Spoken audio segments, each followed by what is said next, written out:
Hello everyone, we are back with another demo for Steam Next Fest, Aether Iron. And normally I don't start on this screen, but it is a warning, so I was like, let's just put it in. It warns that this is a beta build. It's limited voiceovers right now. All the VO isn't in. Some scenes may take a while to load. They're working on optimization. Let's continue. Let's see. Settings, dialogue, delay response. Oh, nah. Let's go with it for now. Controls. Oh, that's not what I wanted. Let's go. New game. This can be changed. Story, challenged, and balanced. Balance. For those who want a mix of engaging story and challenging gameplay, ideal for players who want a balanced approach to combat, exploration, and resource management. Oh, a single save of permadeath. Single save. It supports autosave. Please do not turn on. Okay. News of the world. Every man, woman, and child remembers the day that Aether first captured their imagination, that gravity became nothing more than an inconvenience. Prepare yourselves, fair citizens of New York, to feel such wonder again. The Helicline Institute of Aeonics is announcing an early Aether Tech showcase ahead of the 1939 World's Fair. So come one and come all, and be inspired. Gaze upon new skyward frontiers and see that there is no alternative to a future amongst the heavens. Looks like it's time. There's no thriving in this city, not in the lowers. They call it that for a reason. Drowning in rain, lost in the shadow of the uppers. But with a job like today's, a girl can hope to finally catch her breath. Just a transport. No guns, no complications, no room for another screw-up. A second chance from a hard case like Mr. Blanc doesn't come around often. I just hope he's not setting me up. But something still isn't cooking right. Mr. Blanc doesn't give second chances to anyone. After that last job went south, he could have tossed me into the well and watched me get torn apart 6 ways to Sunday. Now leaving the station. Someday, I can leave the smuggling business behind. I won't have to worry about backroom deals, meddling tyrants, or pulling pennies from the smoke of a gun. Maybe I could even find a place in the uppers to thrive. I'm loving the art. Too bad I'm only welcome up here on business. For now. Someday, I'll have a whole place to myself up here. Something entirely mine. No thing and nobody holding me down. Just me and the open sky. Finally free. Oh, we can pause. I slip into one of the ritziest hideaways in the uppers, long after the rich and sauced have sauntered off to bed. The glass cage cleans up nice after hours, but no amount of soap will wash away the stink of high-class gin and imported cologne. Missions. Glass birds in glass shoes. Astoria Bay. Let Mr. Blanc know I've arrived. Speak to Mr. Blanc carefully. Inventory. Crew members share a group inventory. This is your crew's pockets. To adjust your inventory, you can click and drag items around to arrange them. Items have useful information that can be viewed by moving your cursor over them. Vehicles each have an inventory. Items can be moved around in each inventory. Vehicles. Okay. Or you can click and drag to move them from one vehicle to another. Inventories can be sorted to quickly rearrange and filter. Okay. So you just have $50. Rest of vehicles. Glove box, passenger storage, trunk storage. Okay.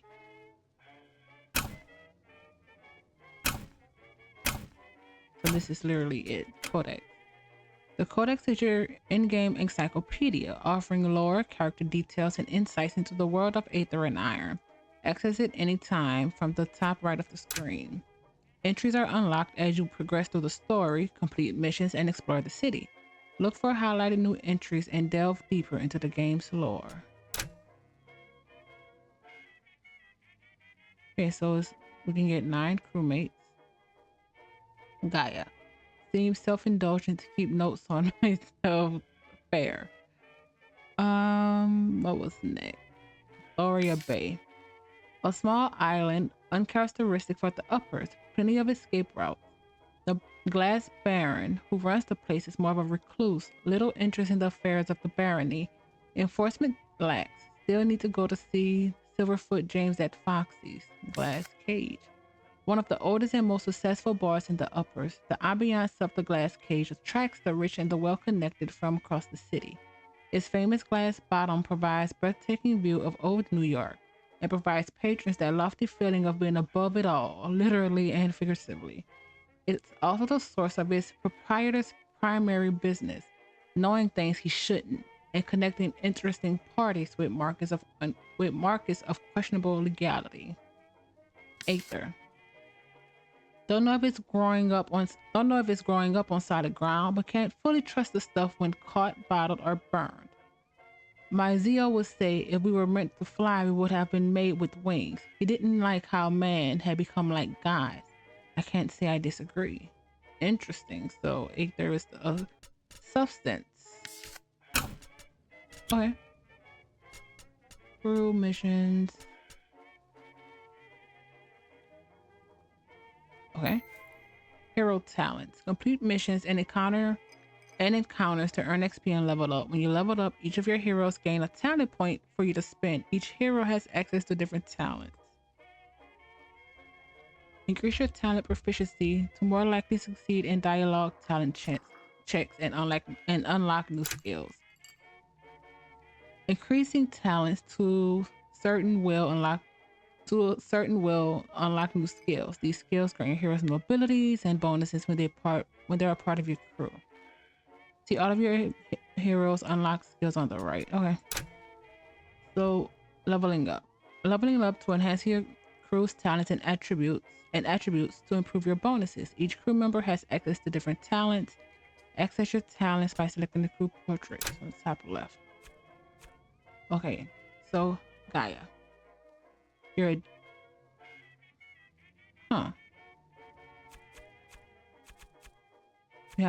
a smuggler. Brass, hustle, smart. You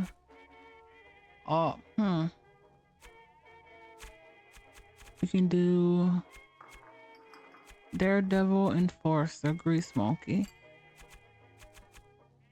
Strategist,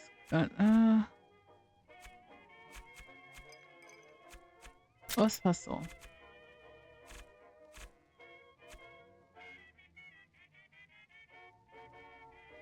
Okay, smooth talker.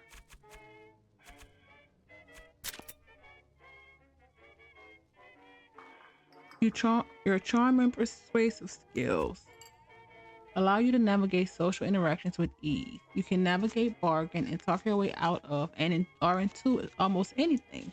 Improve your success with smooth talker checks and unlock upgrades that let your light weapons inflict powerful debuffs. What about strategist? A master of planning and tactics, you can see the big picture and make decisions that maximize your team's potential. Improve your success with strategist check. Manipulate vehicle positions and sabotage enemies. Daredevil. You thrive on risk and pushing the limits, whether it's resisting harm or performing death-defying stunts. Improve your success with Daredevil checks. And unlock upgrades that boost AP when health is low and give turn abilities. Dodger. Quick on your feet. Dodge check. Phantom. Stealth and subterfuge. Whether it's sneaking past guards or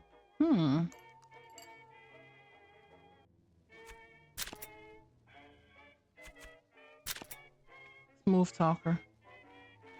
Maybe it's just I really don't know who. What do you look like? Heat. Your heat impact your talent checks. Heat can make it more likely to get into combat. You are a smuggler. We know that. So let's do Grease Monkey. Strategist. Gumshoe. Make you an excellent detective. Piece of character. Brainiac. Smuggler. We're gonna do smooth talker. Oh.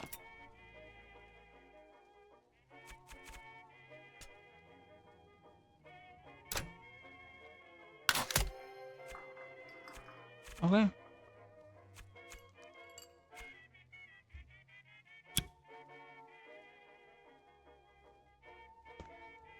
Continue. My shoe gives the glass floor a wary tap as I scan the room. I ignore the booze hound glued to the table and turn to the stern-faced bartender.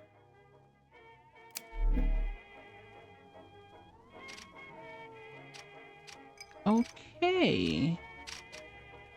Let's examine the floor. The regulars flock here to take in the view over a bottle of something expensive and bubbly. Every now and then, a soul gets grounded. And this is the best seat in the house. As good a mouthwash as any. Might come in handy later, too. Currency in my line of work isn't always green. We're taking it. The bartender gives me a look as I grab the long-necked top-shelf swill and take a drink. I don't think we're drinking it.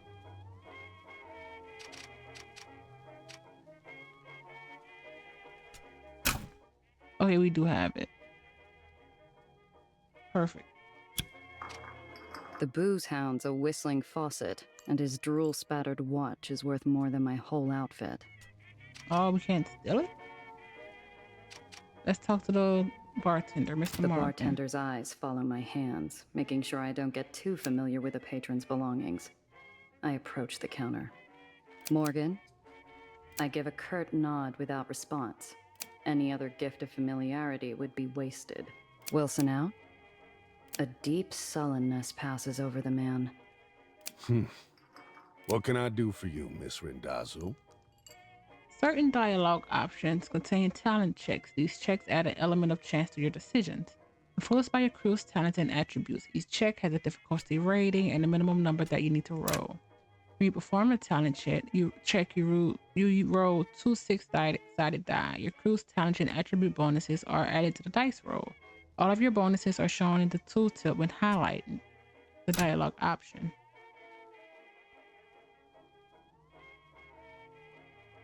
This would do Gumshoe.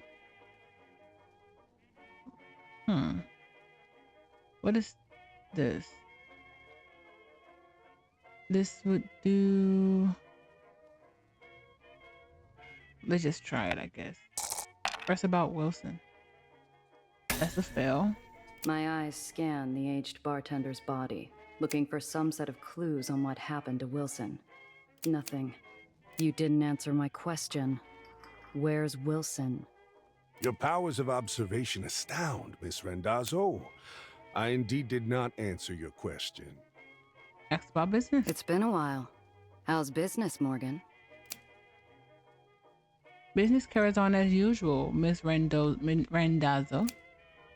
Mr. Block's morning is full, and in the evening we host Kit Holiday. I know that name from the radio. Shame I'll have to miss hearing her live. The glass cage might tolerate my presence during after hours, but its patience runs dry whenever respectable clientele's on the floor. I got a meeting with Mr. Blanc. Let him know I'm here. So soon? I'm surprised. And without your uncle. His eyes meet mine, challenging me to say anything, to reach for my piece, to balk, maybe even cry. I slowly inhale. It's too early to let some high-nosed stiff get his kicks in.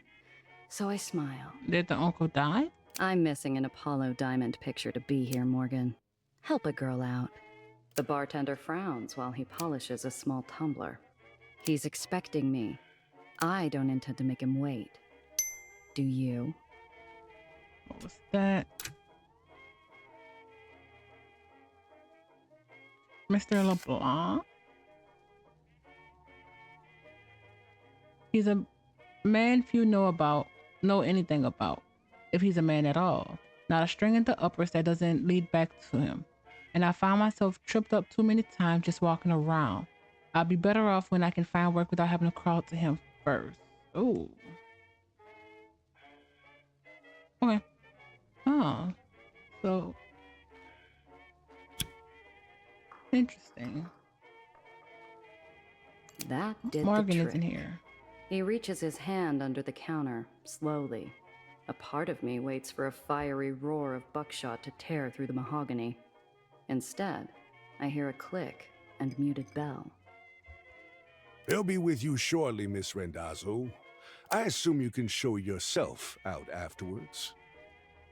A familiar scent fills the air and blazy smoke drifts to the corner of my eye, drawing my attention to a darkened booth.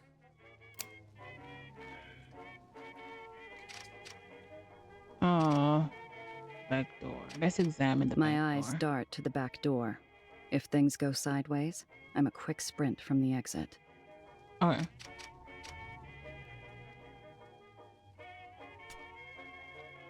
Is it speak to him carefully, so that's what we have to do. The table's already set.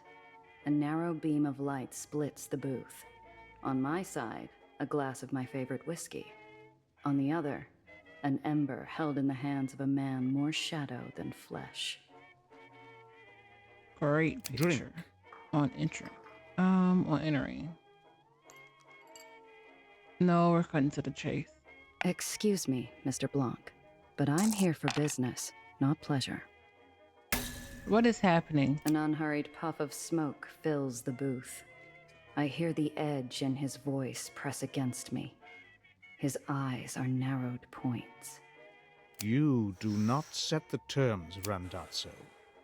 This is my table. My favor to you. Fine. He stubs out the pleasantries with his dying cigarette. Onto a new smoke. Onto business. A young woman from the Heights requests transport to the lowers. Nowhere in particular.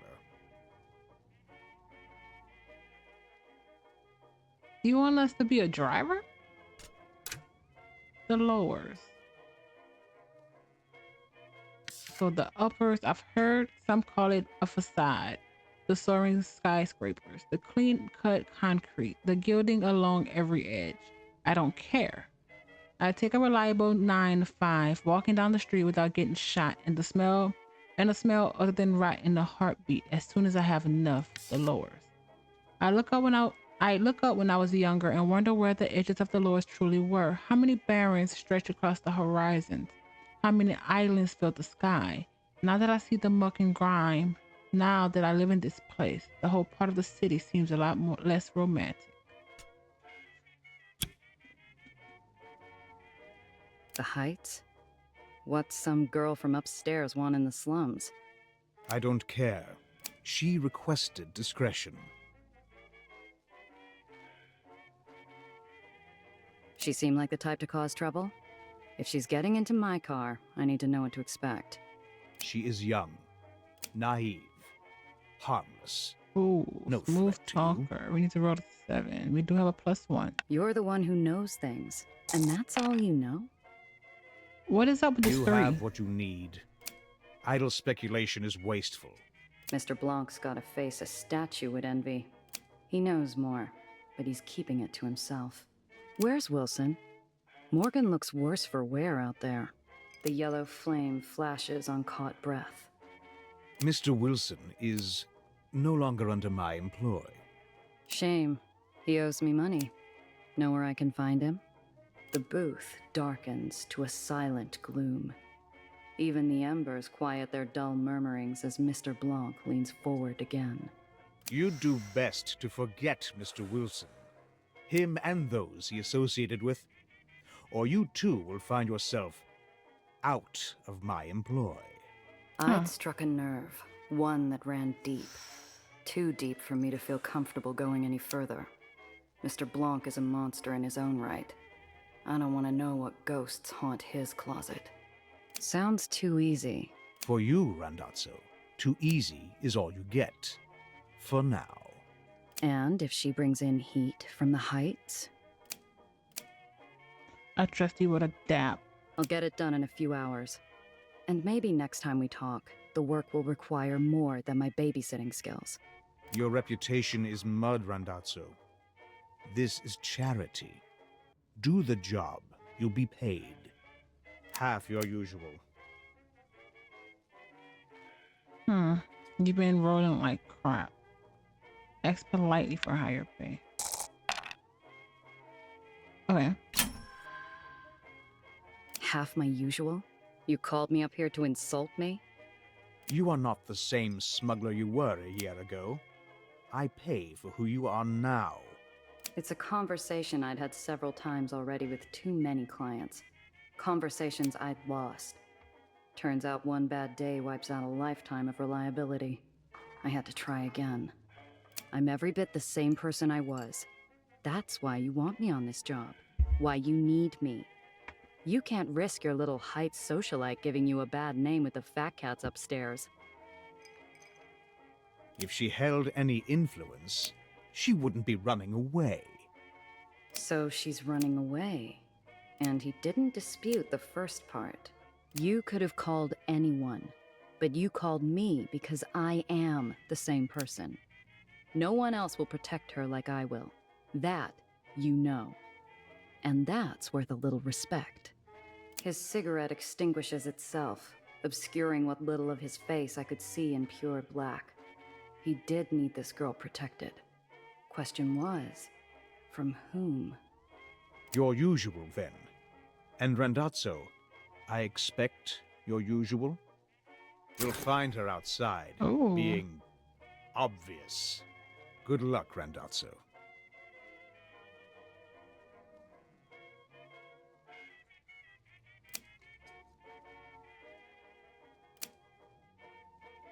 The mission log displays your available missions, including details on their current objective.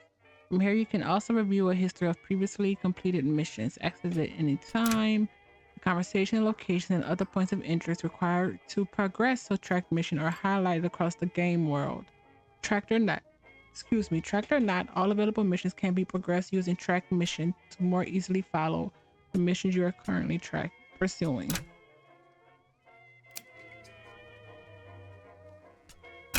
Okay. Oh, more money. Make contact with the girl. I'm guessing we're supposed to leave? My eyes dart to the back door.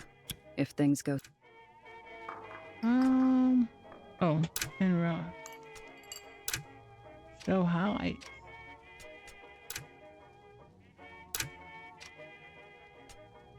Back to the taxi platform.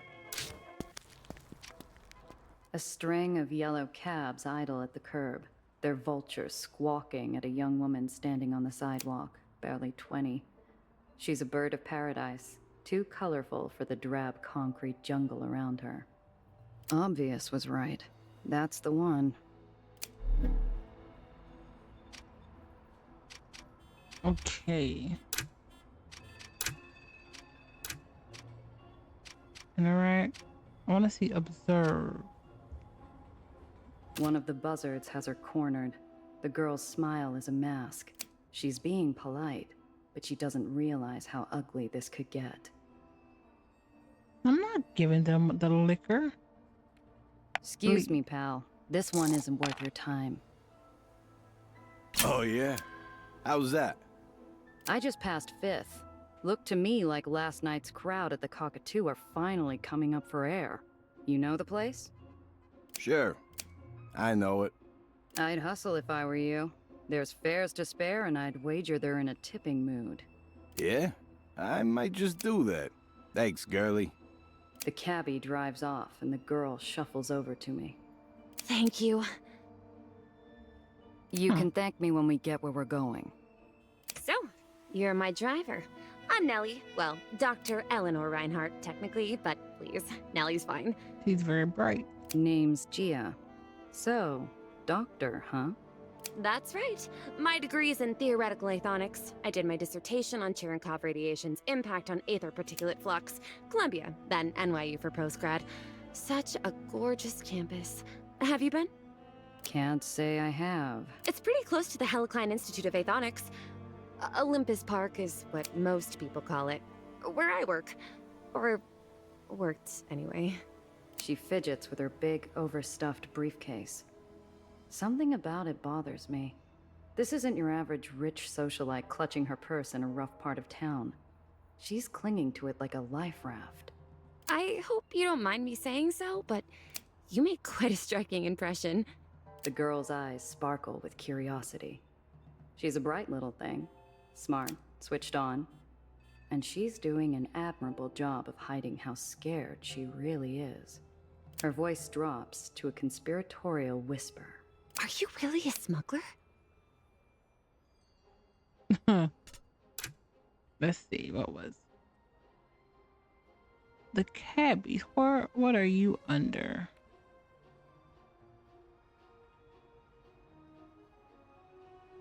Not miscellaneous. Oh, people, other. Disgusting, wow. And then there's... We didn't get one for Morgan. But she can be through. Nellie, a brilliant scientist with a mysterious problem.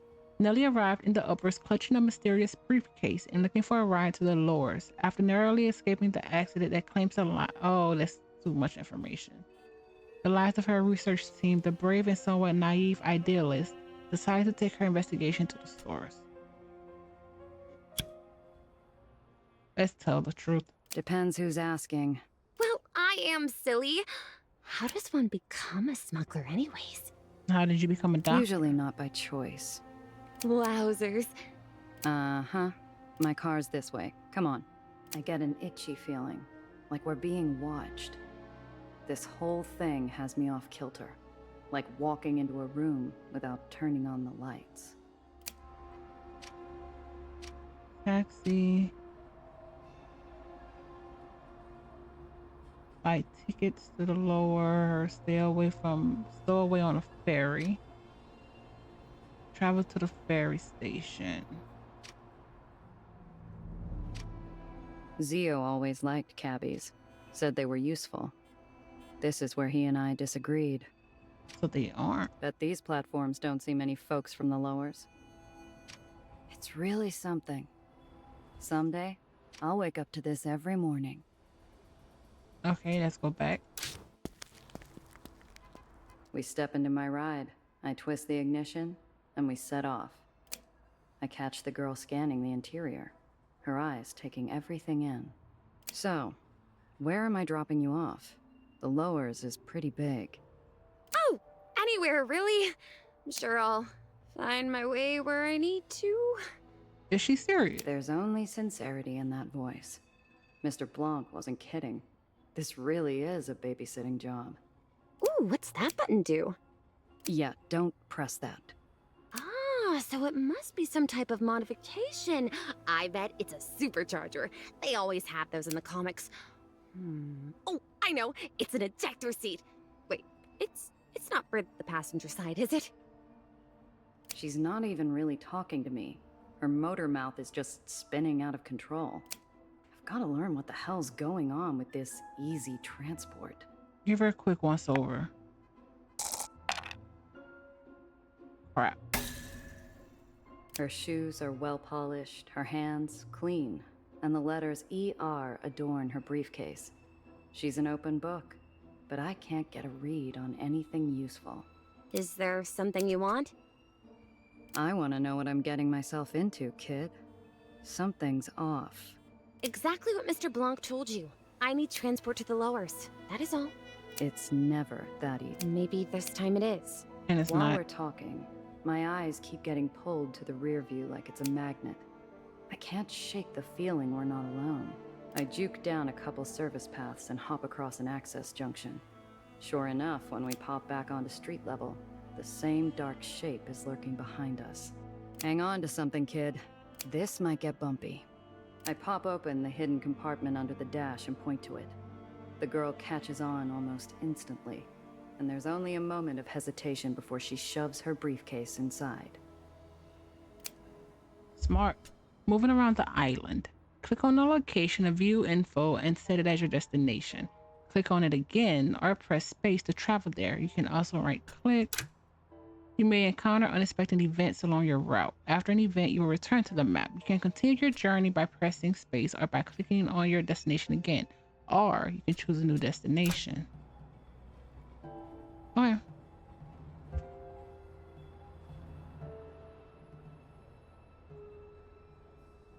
I have to go to a terminal. Select the location of the map. The terminal or the taxi platform. The terminal.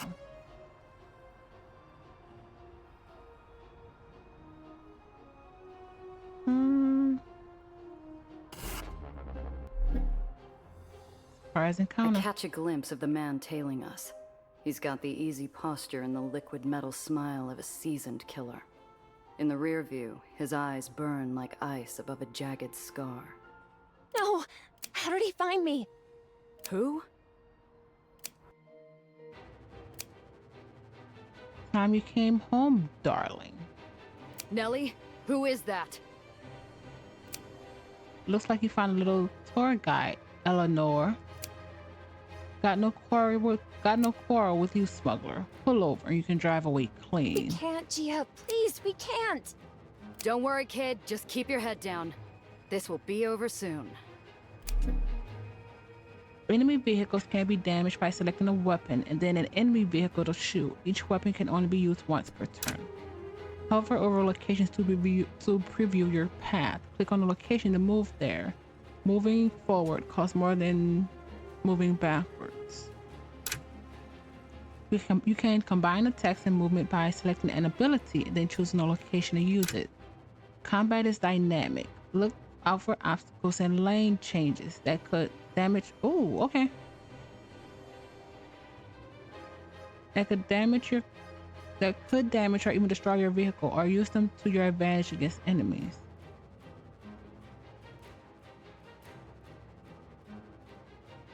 Huh.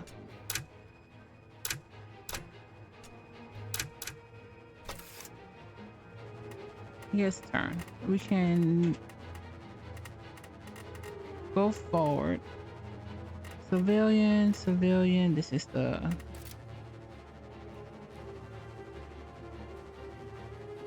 we have.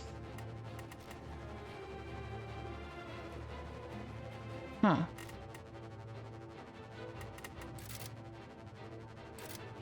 We can ram. We can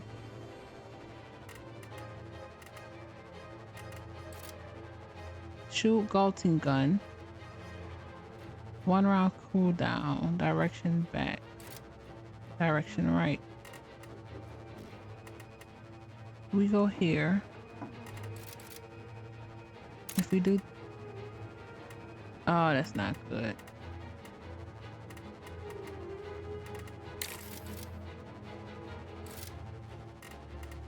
You know what? Let's move forward.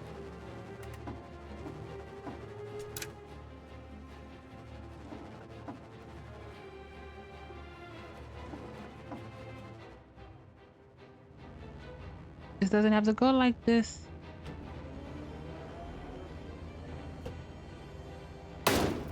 Oh, he rammed us. Okay,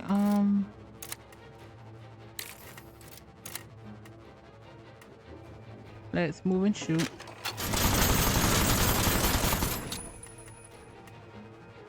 And then let's go here. Oh, that's not good.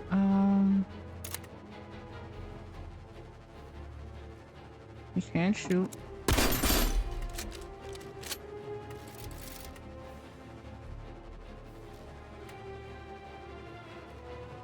move.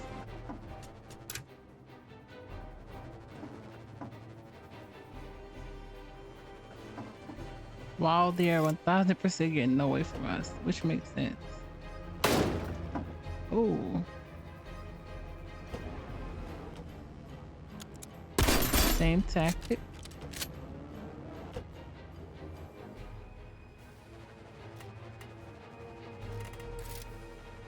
Shoot.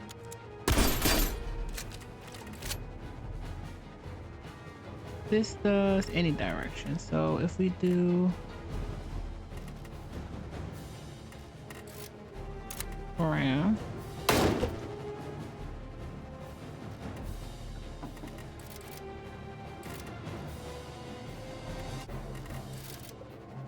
oh crap,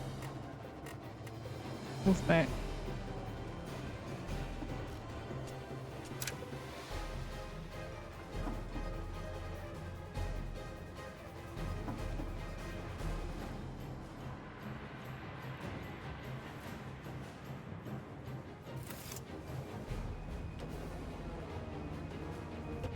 Panoramas.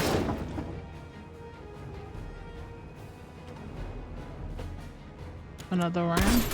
Oh no, a shot.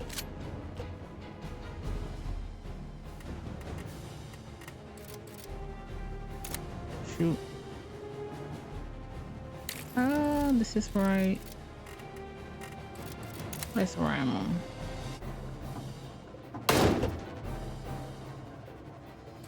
Now let's shoot. Another notch on the dash. We did it, Gia! He's gone! Who's we? That was too easy. We need to get off this island, now.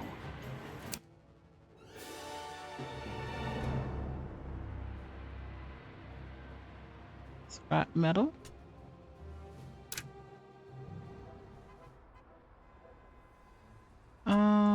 Codex. Whoever you are, who is the black hat? Wait outside, glass cage, well armed, heights tech. Enough scars to make a carpenter's hands jealous. I need to do some digging. There's something familiar about this black hat I can't quite put my finger on.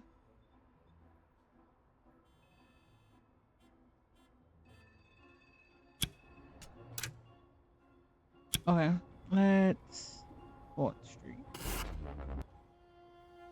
Stop. All vehicles leaving Astoria Bay require an exit permit. I got my papers. Verified this morning by...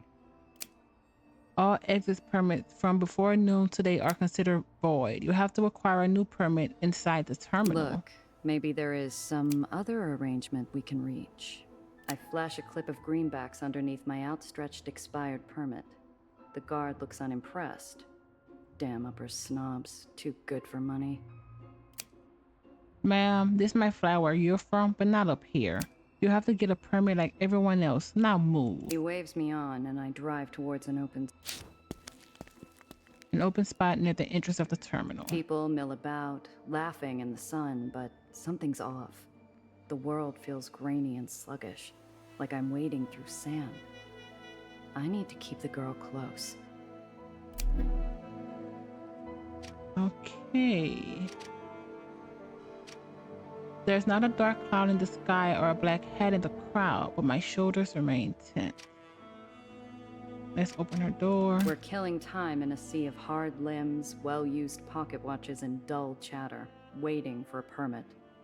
Bureaucracy moves slow in the uppers without the right type of love to grease the wheels. Gia? Are you sure we can't take my briefcase? It's very important. Better off out of sight than getting swiped in a pickpocket's hunting ground. See that? I nod and put a spotlight on an act I've played myself. A gal trips into a gentleman. The gentleman goes to help her. And the bag he's briefly forgotten about glides away in the hands of her partner. Jeepers! Oh, that poor man. We should do nothing. Mind your business. Right now, we keep our heads down and avoid bringing attention to ourselves. Oh. Is there a way for us to fix this? Oh, used to repair damaged vehicles. Okay. Manage your crew. This is where you manage your crew. You can change which heroes join gear on a mission. and see all of your crew's skills and abilities in one place. You can only change your crew while you're at the hole. You will gain new crew members as you progress.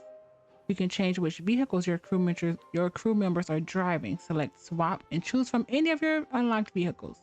Change your vehicles to gain new abilities in combat, get more storage, and access new parts of the city.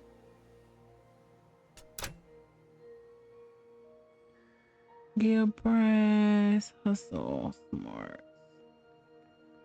Is there? I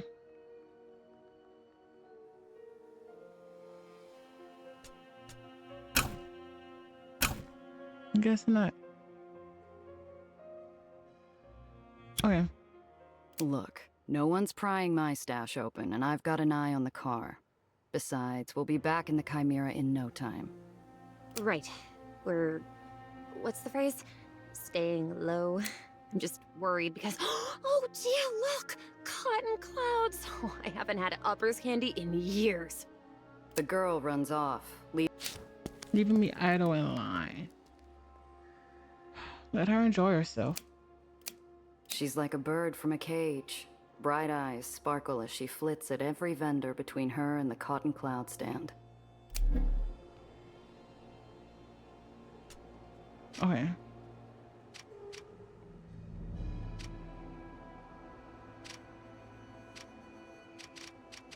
The speakers call out names with far more cheer than they deserved.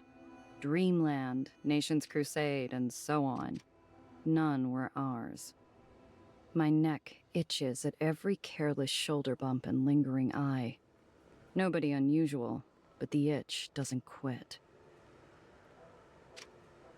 The vendor sculpts pink and blue clouds for passengers in search of a sweet souvenir. Nellie looks ready to buy out the whole stand. The girl seems determined to stay obvious. We've still got time before the ferry leaves, but I growl as I give up my spot in line and beat feet after her. The girl's busy drilling the vendor about sugar to syrup ratios. I throw a look and she focuses on picking out a flavor. A stick of cotton later, I heard her back in line. Unfortunately, it hasn't moved. I let her get in a few sweet bites before I feed her something bitter. What did that scarred-up black hat want with you? Her face falls mid-bite. The pink cloud sags like a lead balloon. I've thought of at least 5 different ways to explain it, but it's complicated. Usually I'd ask someone for advice, but he's not here. Huh.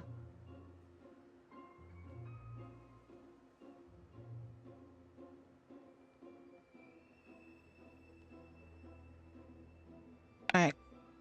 Forcibly ask about the man chasing her. Nope. You knew who that was. Why is he after you? I don't know. He almost ran us off the road and killed us both. Filled my car full of holes that your fee doesn't cover. Is that not enough to jog your memory? I press too hard and she shuts down in front of me. I'll have to ask her more later. Look, kid, I got shot at for you. I was told to expect a simple transport and now I'm stuck looking over my shoulder. You owe me a whole lot more than it's complicated. What's in the case? Mm-hmm. I'm sorry. You're right. And I'm sorry you got shot at. It's my research. It's very important, but I don't know why anyone else would want it. Cool. I give her a side eye. I need the whole picture, but all I'm getting is an unfinished canvas. Yep. It's the well. What about it? So a bodega sign falls off and disappears every now and then. Neighborhood's already coming to pieces anyhow. It's expanding. Getting bigger. Stronger. It's going to get bad, Gia. Really bad. You're pulling my leg. No! I swear, Gia! The car! Oh, that is gone. Where's my car? I'd only taken my eyes off the car for a few damn minutes. Time stops long enough for me to catch the tail end.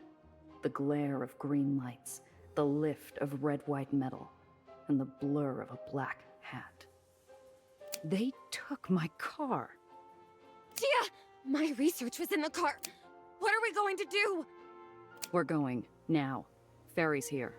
I know a place we can hide on board, but we gotta move. But... No buts, kid. Move. If they've got the car, we've got to assume they're on our tail. We stick to the plan. Get to the lowers and hole up somewhere safe. After that, we're gonna figure out how you're getting my car back.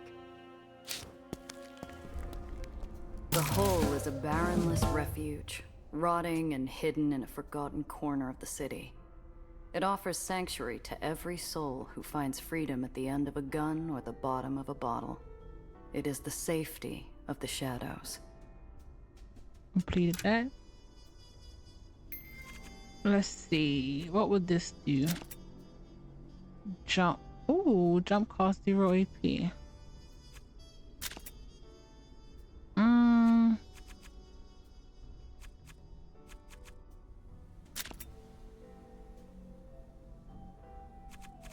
Let's do gumshoe.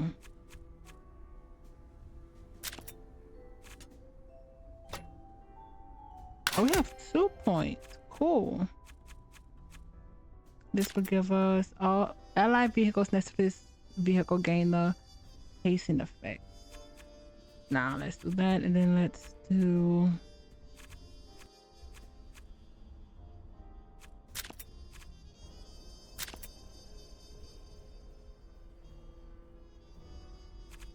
Phantom.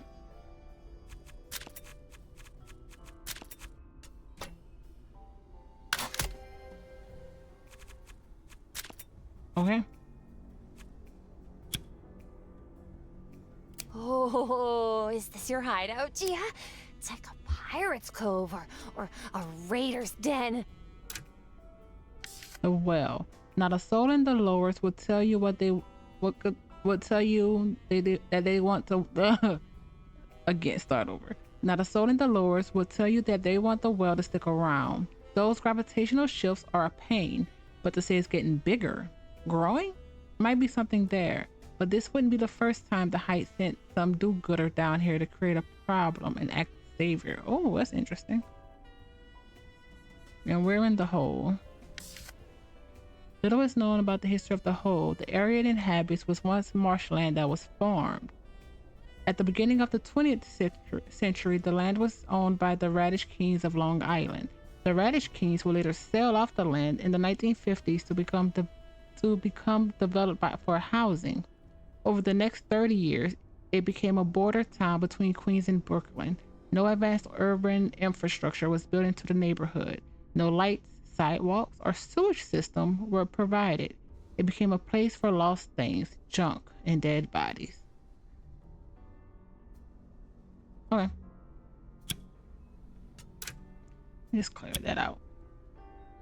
More like a sinkhole. Watch your step, kid. You'll sooner run into a back alley mugger than a swashbuckler out here. So, what's next? We need to formulate a strategy. My place. I need a drink. And you need to finish explaining what the hell got my car stolen. So that's the apartment. That's the only place we can go. Finally, the first drop of real sunshine all day. Okay. What would you do here, Zio? Say the job's over, cut the girl and run. But definitely save me from a headache. Sweet, sweet poison. Again? Cigarette? I can last one more day. While the Joneses have their gilded wallpaper, all I have is a head full of some days. Unfortunately, dreamers don't provide much of a view when your eyes are open. Mustaches. Let's see. New York City is bigger than the world that holds it. A single filing cabinet shouldn't contain it all, but I always find a way to keep it stocked with everything I read. Comic books. I still have that new edition of Bammy to read. Oh, shotgun. A short-range shotgun that packs a punch. Get up close and personal.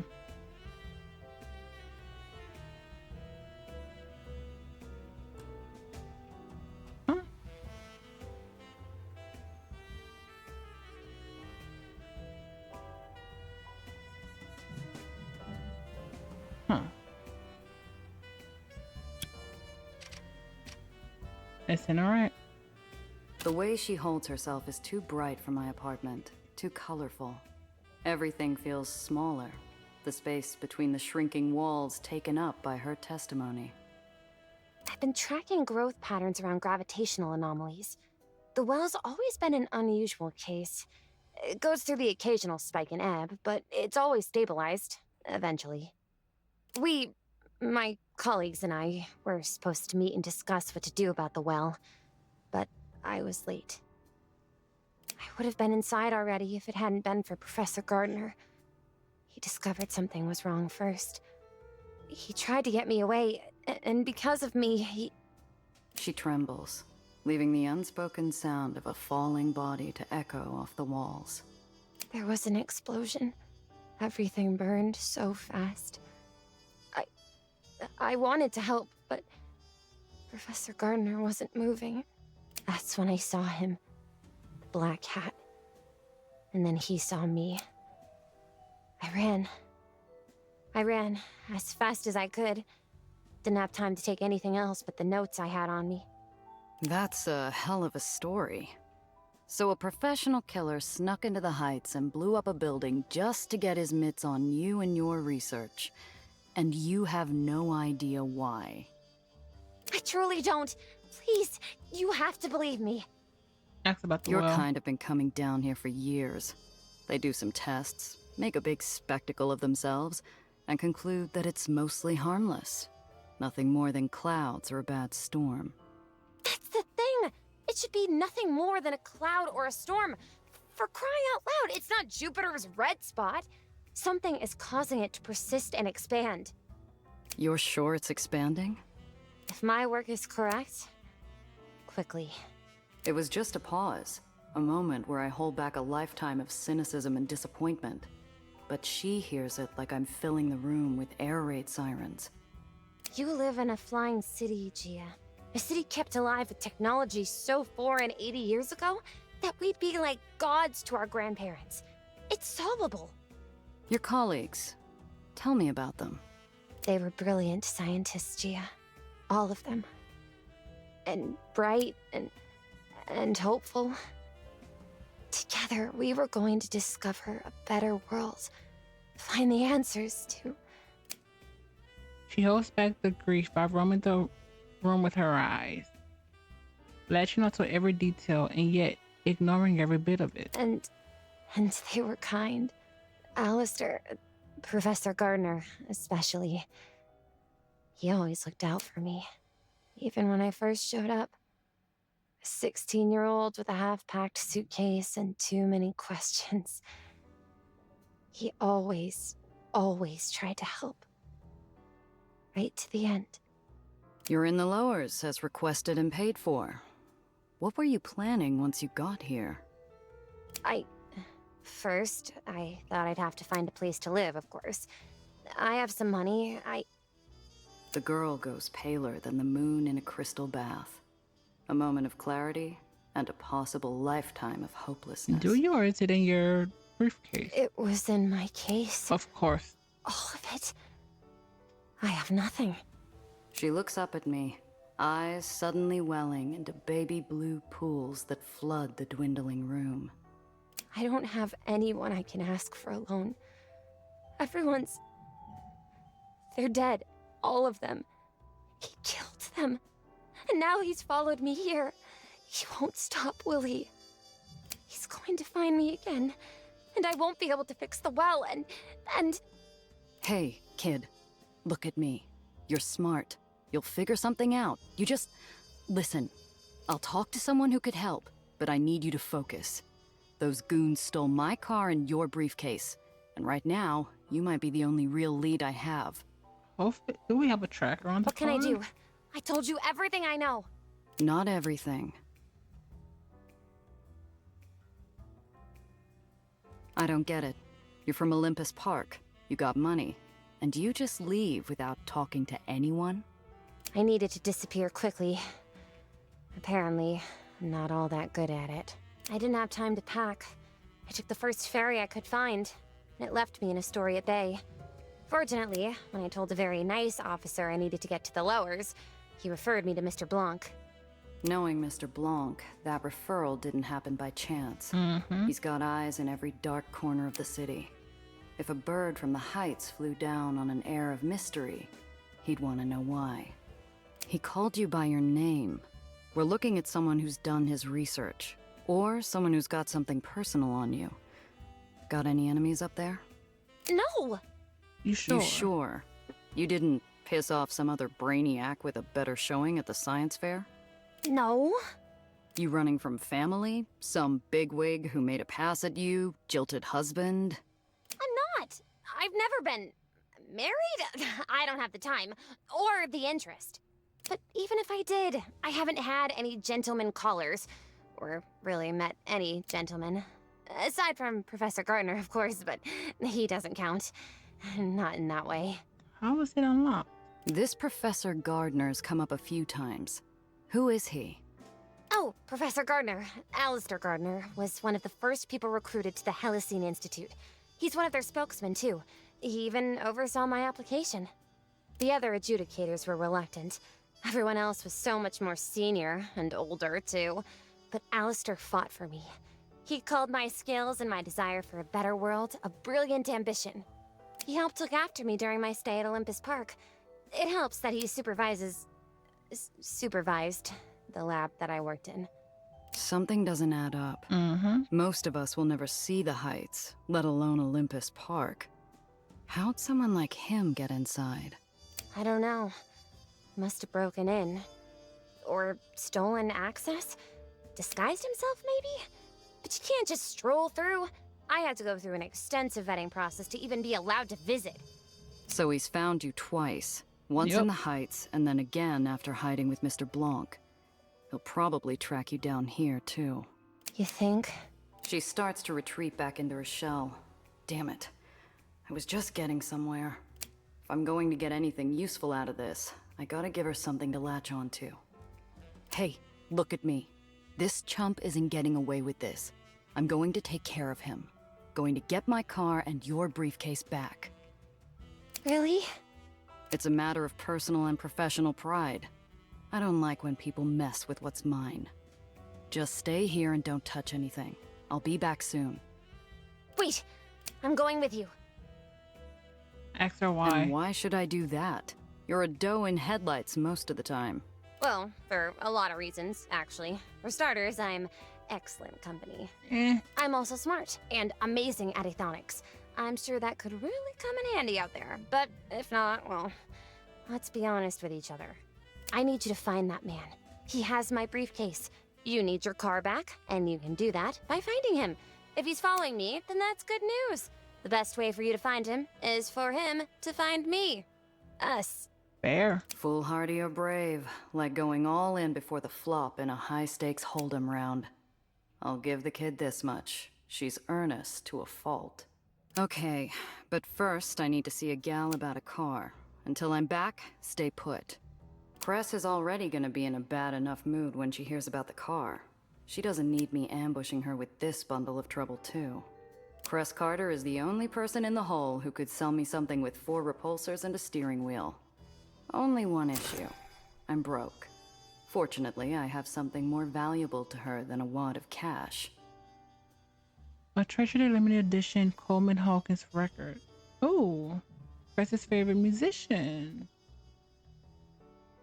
Inventory update. If there's anything that can soften bad news and a steep ask from Cress, it's fresh vinyl with a smooth baritone. I second guess leaving the girl idle in my room. She's the curious kind that could find trouble with her eyes closed and feet tied. Give her a distraction. I don't live like royalty, but I got a few shabby creature comforts around.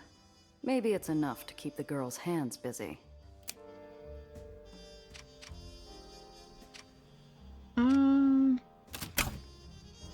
How do we take this?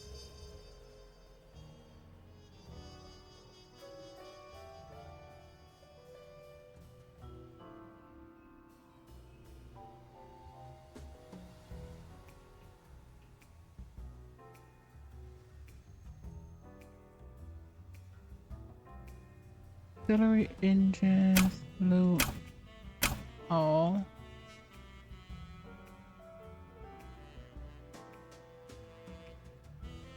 I have no idea. Okay, let's give her this comic. Try one of these.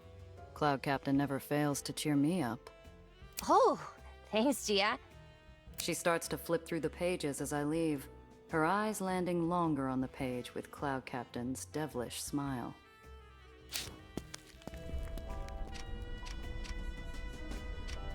Okay, the garage.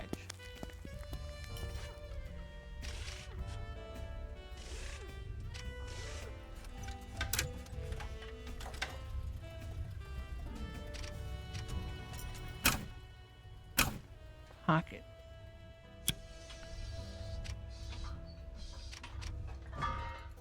She works tirelessly on the arm of hers, obsessing over it, making sure that it's not useless. Sometimes I wonder if she's talking about herself more than her arm. Oh. Who was Cat Percy? Hi, kitty. Cress? The hole doesn't ask much of its residents. Stay quiet, don't draw attention, find comfort in the dark. Despite growing up in Aether in the Undercity, Cress Carter refused to abide. From behind a junker made more of rust than steel, two faintly glowing points rise. Cress appears, pale milky eyes already wary and fixed to joust. Where's my baby, 8-Shot? Oh, great face. The low, angry rumble of the island's Aether generators shake the floor in protest of their nature-defying feat. I hope it stifles the sound of my pulse. This is news I don't want to break. Let's disarm the situation first. Yeah, about that. Is that a combustion engine you're working on? It's practically an antique. Mr. Thompson's been holding on to this thing since he first moved here. Left her to me when he passed. She's not much now, but a few more tons of elbow grease, and she'll sing.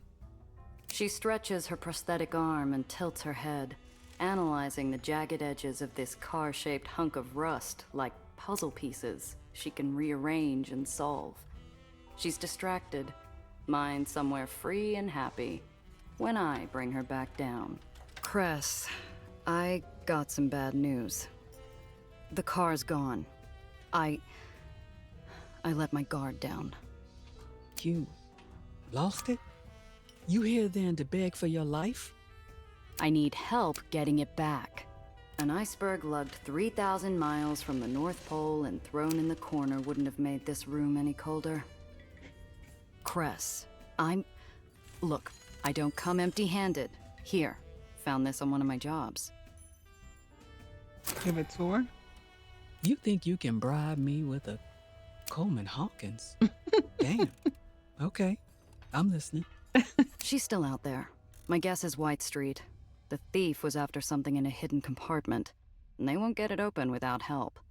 White Street will take apart anything if they get to keep the parts. I'm listening for an apology, Gia. That wasn't just your car. It was hours, days of my blood, sweat, and tears to make it work. You think I don't feel bad enough as is? I'm sorry, Cress. It's this job I'm on. This client, some hotshot's after her. Same punk who took the car. Apology accepted, if you get our baby back. Now, this job. I thought you were taking things easy still. Honestly, surprised you found work at all. It's only been a year since your uncle died. How you holding up? It's this client. There's something off about her. Off? How?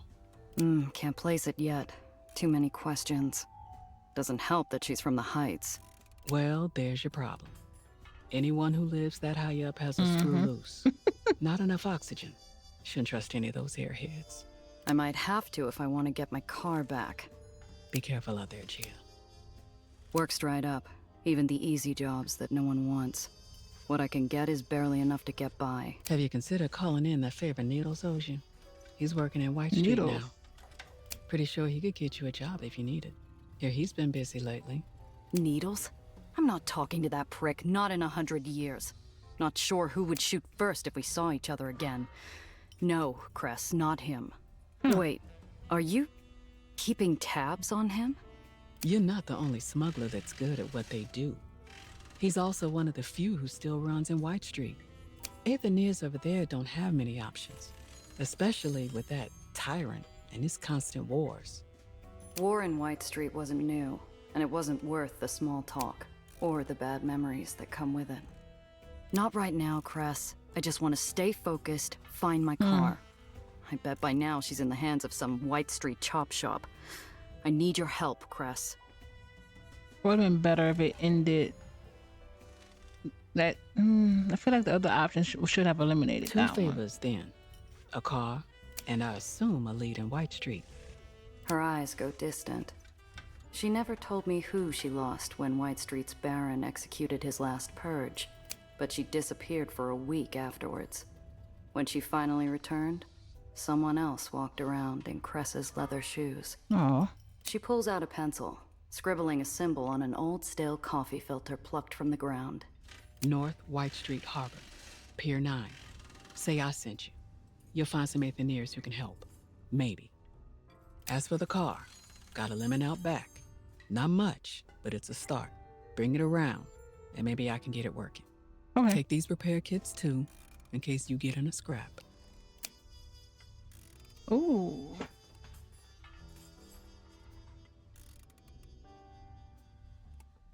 Take all.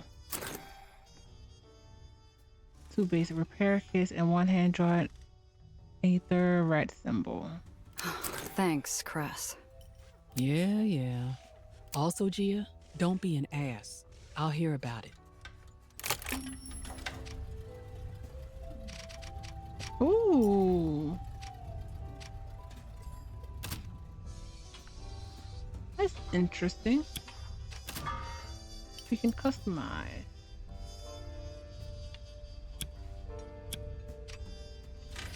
Part.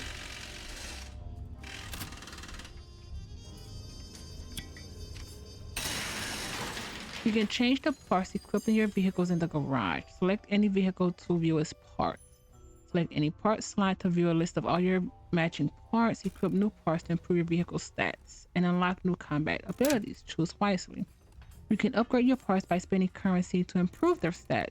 Upgrading the garage gives you access to higher tiers of parts upgrades. You can also give your vehicle a new coat of paint, select different colors and crests to see how they look.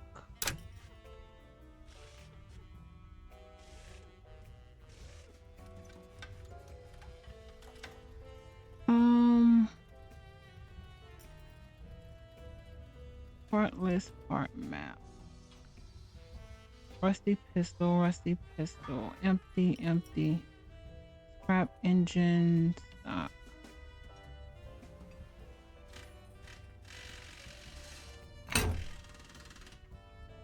Wrong weapon type. Interesting.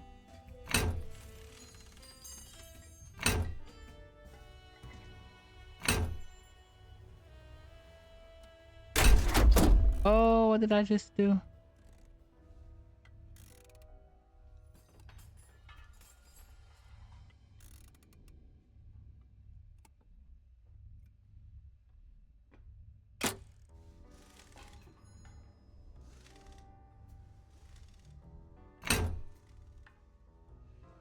In stash equipped.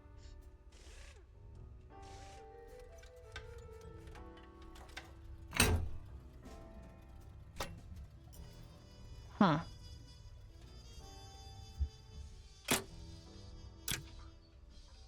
Confirm. So what? Before.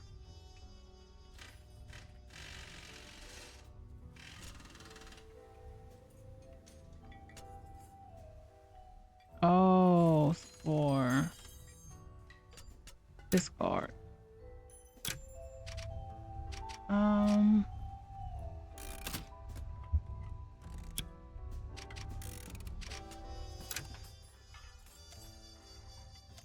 Okay, inventory, vehicles.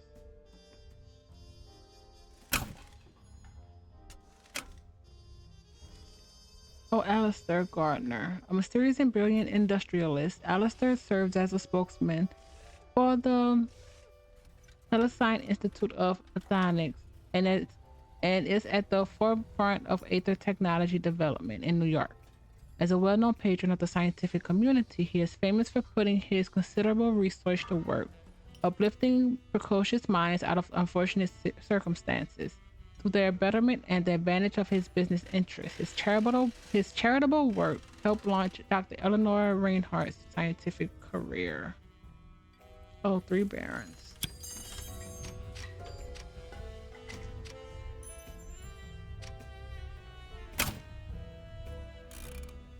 Okay, that's not it. That. Can we take this? Oh, we can. Light weapons. A short-range shotgun that packs the punch.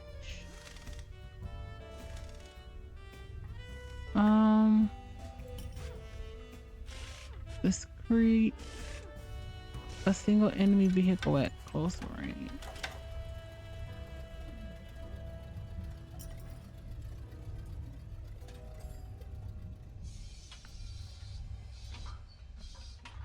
Huh.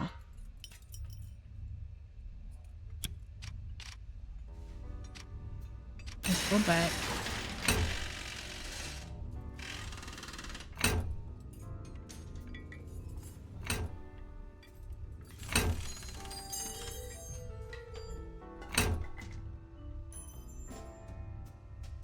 Okay.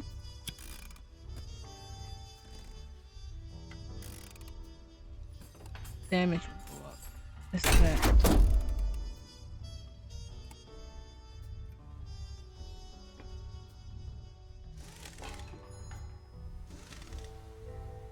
Okay.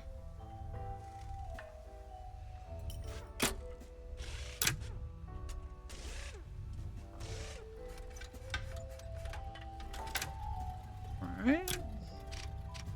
Hey there.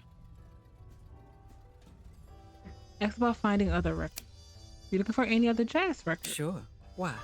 Need to butter me up again? Maybe. Just want to keep an eye out. You know I love the Duke. Ask for a place for Nelly. Any other thing to add? Yeah, I'm not running a charity. If you need any more favors, you'll have to pay for them. With cash. Fair. That girl I picked up, she's in a bad way. You need a place to lay her head. She's short on change right now, too, but she holds up her hand, closes her eyes, and breathes slowly. I have a place, sure. Basically an overflowing trash can, but it's something. I'll need rent. Have her come talk to me later. Ask about a garage. How'd you get this place started anyway? Saved up some pennies while I was working up in Nation's Crusade. Eventually I found this place and bought it for a song. Yeah, let me guess. Cole Porter. But you got a lovely singing voice. Very funny. Seriously, if you had a good thing going, why give it up? Why take a big risk down here in the hole? I gotta explain that to you, of all people. I wanted my own space, Gia. My own business. So what if it crashes and burns? I earn my own money doing what I'm good at. And damn anybody who tries to stop me. Fair enough. And you are good at it. Right I am. Now, is there something else you wanted? The past? You ever miss the at the near light? Would you? I wake up and my time is my own. I get to see the stars at night. Sure, but your family, your friends, you must have had good memories. Oh, no. Yeah, there were happy times. Playing wrench ball with the other kids. Listening to music with my folks. But we had to fight for every little moment like that. As she recalls her upbringing in the free homes beneath the city islands, Cress's face takes on a solemn focus. Like she's holding a hand over a candle flame to protect it from the wind. You grow up an Aether rat. You grow up hoping someday you'll make it out. And you keep that hope alive, no matter what. Like a pilot light that brings a little spark into her Aether-stained eyes. Yeah, just like that. Be careful out there. Are you still hissing? Oh, that's a meow this time.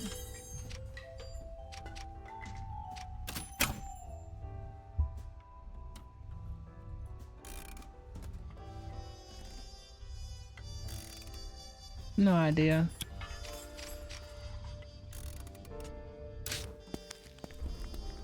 I'd left the kid to get some rest.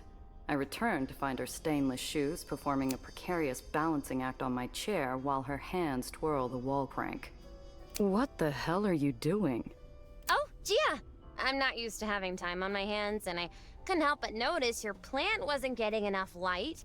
I adjusted the height, and it should get up to 10% more exposure. I hope that was alright. Next time, ask. Anyway, got transport and a lead. Let's head out. Already?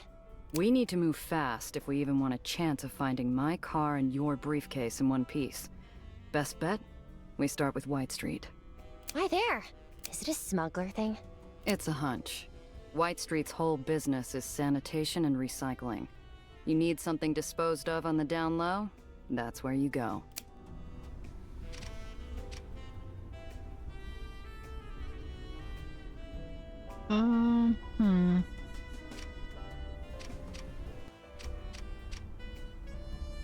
Captain quarters. Mr. Thrange, the salty old ferry master, limps across the dock of his beloved tug with the stiff gait of a seasoned sky dog. Spotting me, he raises a hand in greeting. Miss? Ask about his ferry captain life. You enjoy captaining a ferry? It's my job. Come on, nobody does what you do for as long as you have if they don't love it, right? The old man's eyes are roomy with time and pain and a loneliness that the open sky. Sure, miss, it's a wonder an old swab like me ever got to fly. So what's your story anyways? Miss?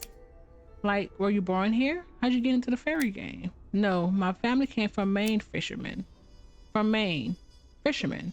That's how I learned to pilot a tug. Emma brought you to New York. He winces. Like his Grammy leg is giving him pain. Or like I dredged something up from the dark depths, something that he didn't want to remember. Oh well, that would be my Ella May, my wife. You salty old dog. I didn't know you were married. I'm just having fun with the old boatman, just trying to raise a smile on that dire leather mid of a face, but I can see I've wounded him, and I feel a twist of guilt. Long time ago, miss. A real long time ago. I'll see you later. Take care now.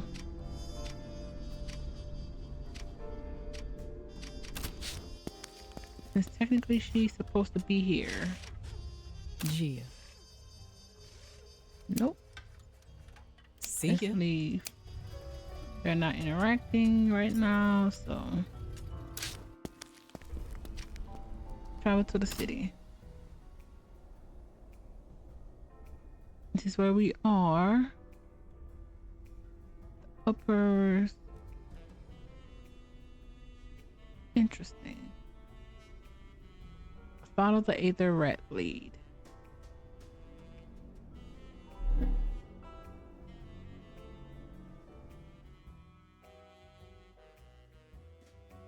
First Point Ferry, White Street.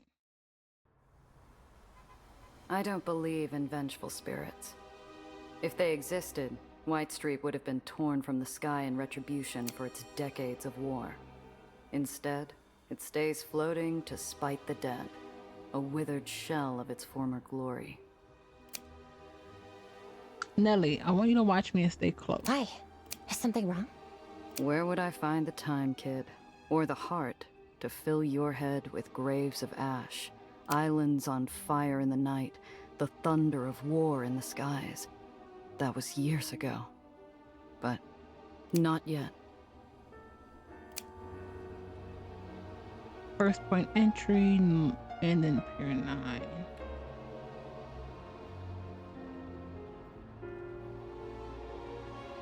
Let's enter.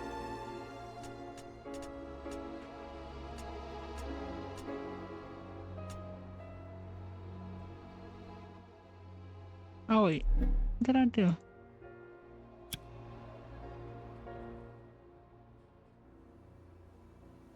What's this?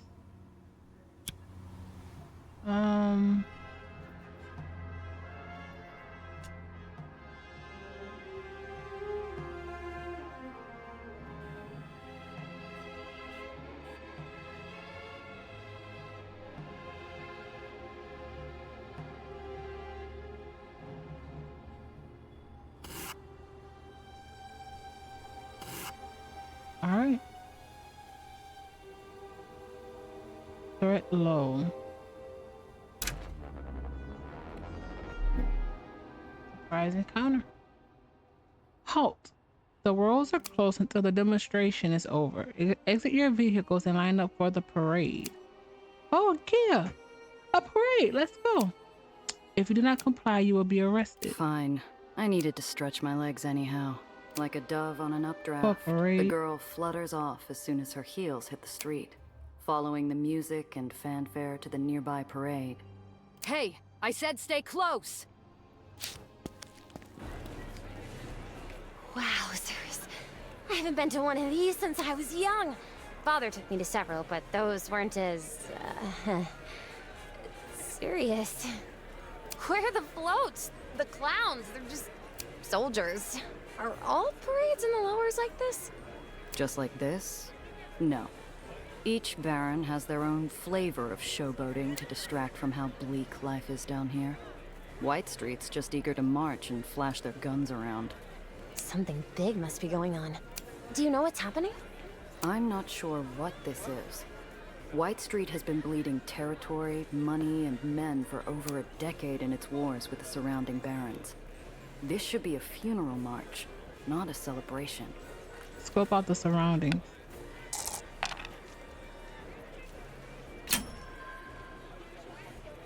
Through a hail of ticker tape, I swerve past a waving arm to get a better look at the line of soldiers. Spotless uniforms, polished guns, a show of strength that Whitestreet hasn't been able to afford in years. When did they fill their war chest? Hey, pal, what's the occasion? The general's unveiling his new machine. Soldiers say it's going to save the lowers. Save the lowers? Going to take more than some new weapon to do that. Shh! You want to get thrown into the tomb? Smiling He wave. applies more plaster to his smile. I glance around. He's not the only face in the crowd straining to keep the corners of their mouth upright. The cries of support echo emptily. The banners flow without enthusiasm. Like stone pushed through a sieve, the crowd forces out cheers for a devil clad in white. Is that the Baron of Whitestreet? He must be really popular. That's Eli Tillinghast. Calls himself the General. They cheer because if they don't... Burn the tyrants!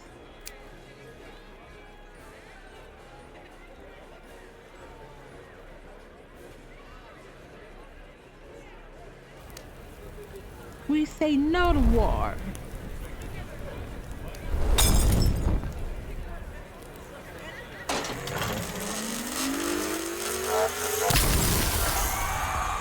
Wow. Wow.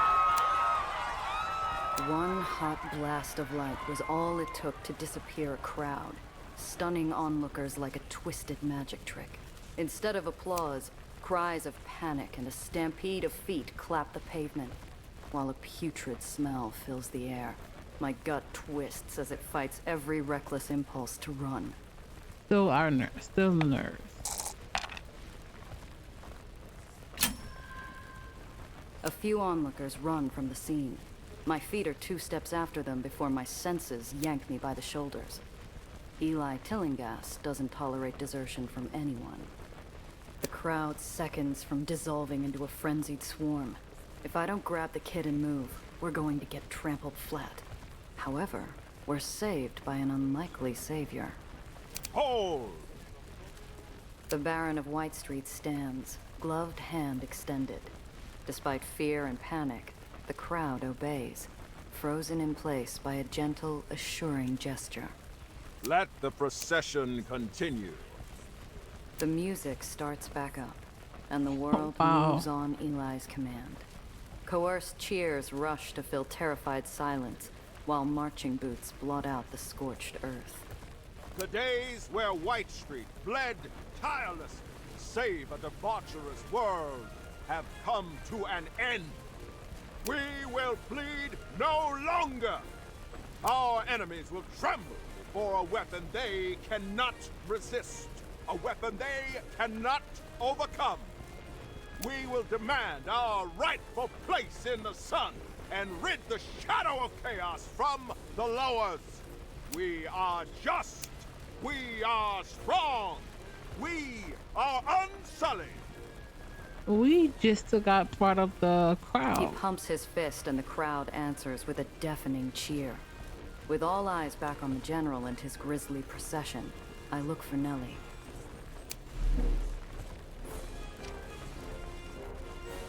These barons are no different than dictators of small countries, playing dress up and throwing their armies around like toy soldiers on the playground.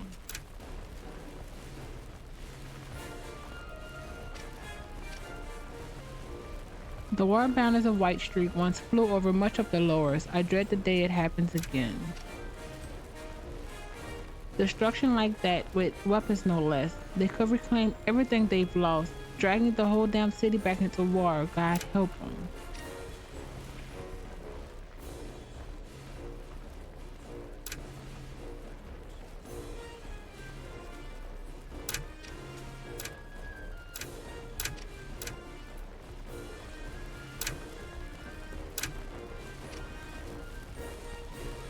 Despite the carnage, the crowd's feet remain glued in place. They cheer harder, more desperate, refusing to tempt fate and its devastating new weapon. Oh, who are you? It's only a second, but I spot a glint of metal in the curve of a black brim that resembles a scarred-up bastard. I go for my gun, but he disappears like campfire smoke in the night. Did he spot us? Or am I jumping at ghosts? I scan the whole street. Nothing. Not a hint of the black hat or my car. I decide not to mention it to the kid. After what happened, I'm jumpy enough for the both of us.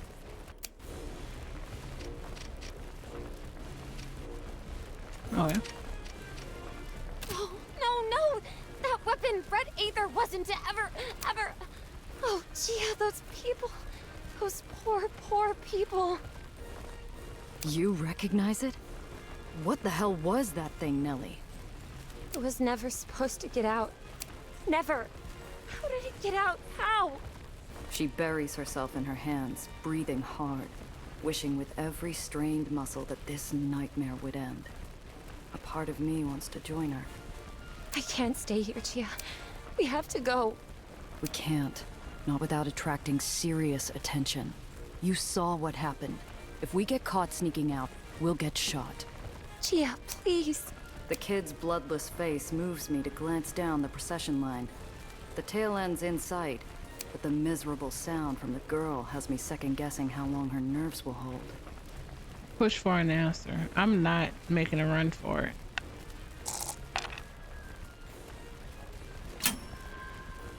Nellie, look at me. Talk to me. Just tell me what that was. That weapon used Red Aether, Gia. A highly volatile, highly experimental version of Aether. It's very powerful, but also very unstable. But Red Aether wasn't supposed to...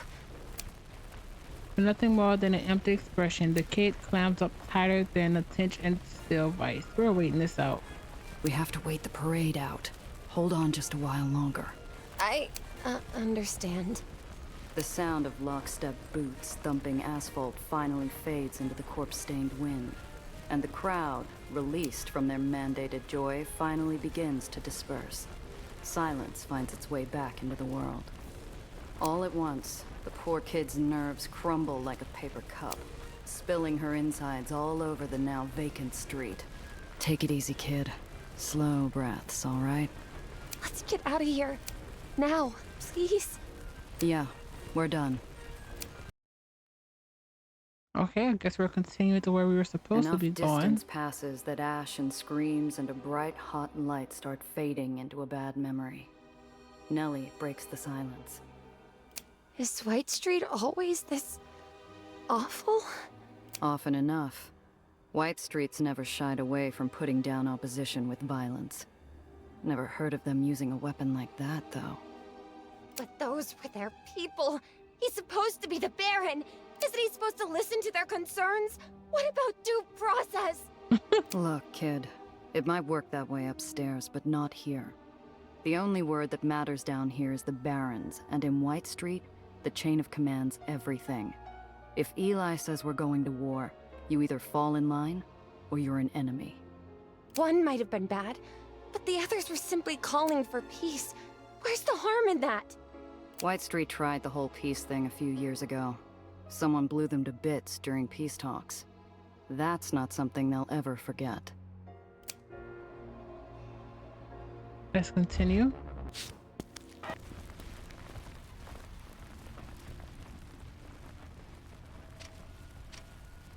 Still here.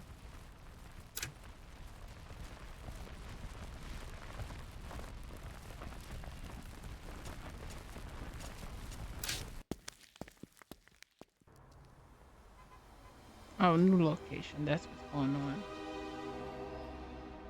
Pier 9.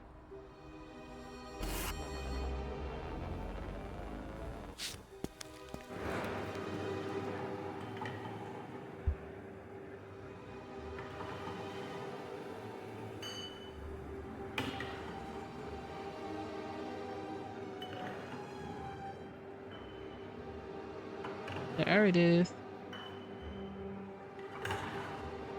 It's around here somewhere, hidden.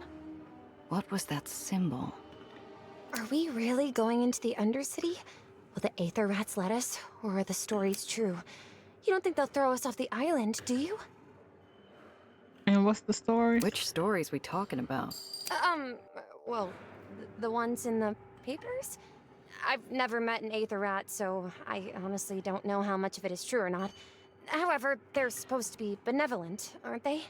They keep our islands in the sky, and in exchange, they get the Undercity, but everyone knows that.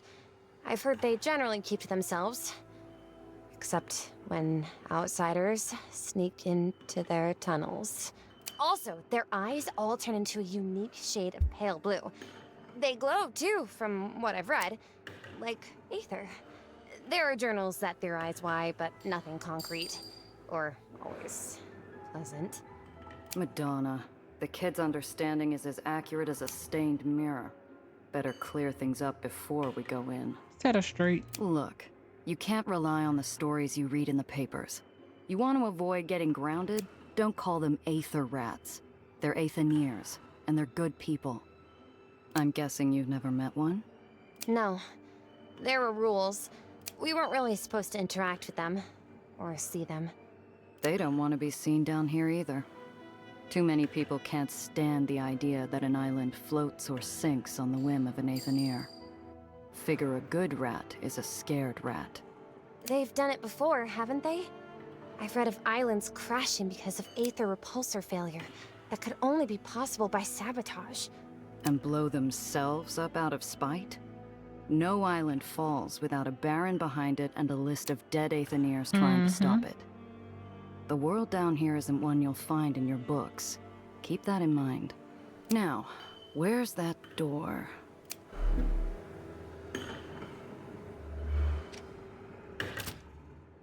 Among the fleet of crates, I spied one out of step.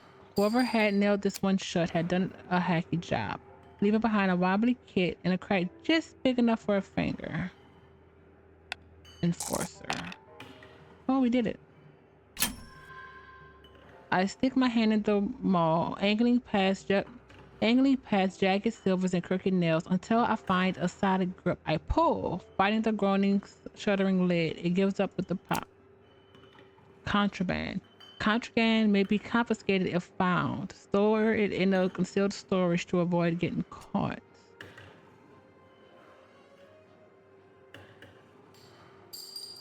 Okay. So this, oh, it says contraband. This item is illegal to hold. A very useful bribe in the White Street.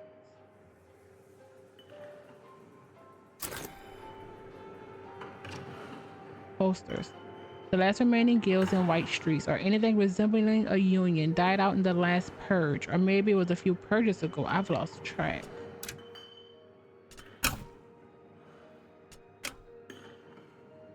Okay, General Eli. Nothing says authority like mixing pageantry with brutality, and General Eli, the Baron of White Street, is a master of both. The commander of the infamous Sanitation Brigade. Eli keeps an iron grip on his barony through a careful, cultivated cult of personality. And rumor has it, he's just secured a deal to get his hands on even more dangerous and powerful weaponry. A troubling development, given his reputation as a man willing to do whatever it takes to maintain power. Huh.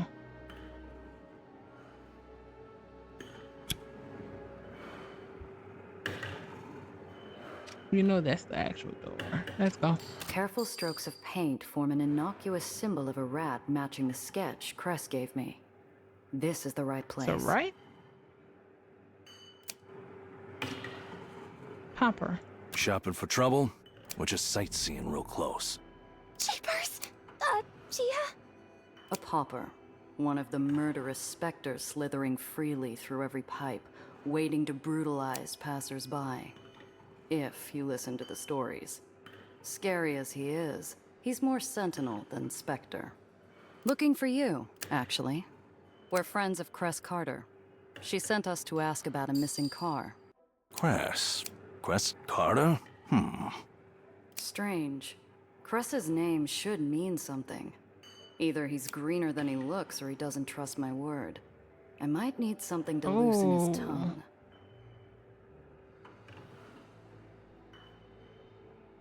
Test if he knows Cress. Perfect. If he knows more about Cress than what he's saying, there's gotta be a crack in his mask. I reach back for anything to respond with. Something that Cress may have said about a relationship with White Street's Aetheniers. I find something. Heard from Cress she helped your Undercity take apart a bus. Had to disassemble it piece by piece to fit it through the door. Nearly snapped her arm strap on the radiator. A bus? Not wrong, it was a... The Sentinel immediately slams down on his traitorous tongue. There we go. If it were a few words sooner, it might have kept his secret. What was that you said? Cress Carter? Silence. Madonna, I wish I could see behind that mask. He could have been planning vengeance or compliance. I don't find out which until he pounds the space behind him. And watch yourself. He melts back into the industrial decay behind him, never once taking his eyes off us. His disembodied voice echoing out one last time. Or you'll see us again real soon. Every darkened cranny becomes a potential peephole while we stand there. Like walking to confession blindfolded in a packed cathedral. I can feel hundreds of unseen eyes watching, waiting for a single misstep. He gave me the heebie-jeebies. Do you think he... She's interrupted by a gush of stale air riding the echoes of countless thumping Aether machines. Hi. Alexander and Maria. Topsiders, why are you here? Hurry, out with it, we're busy. Lexi, shh. If Harold let them through. Harold's been wrong before. Hello, I'm Maria. This is my husband, Alexander. Hello, nice to meet you. I'm Nellie. This is Can we Gia. stop her from We're not talking? here to bother you while you work on... Oh, is that part of an Aether substructure power converter? I've always wondered about the older infrastructure. Nellie, that's not why we're... Right. Gia's friend, Cress, she's an Aethenier also. She sent us here because we need your help to find this car of ours that has some important stuff hidden away inside.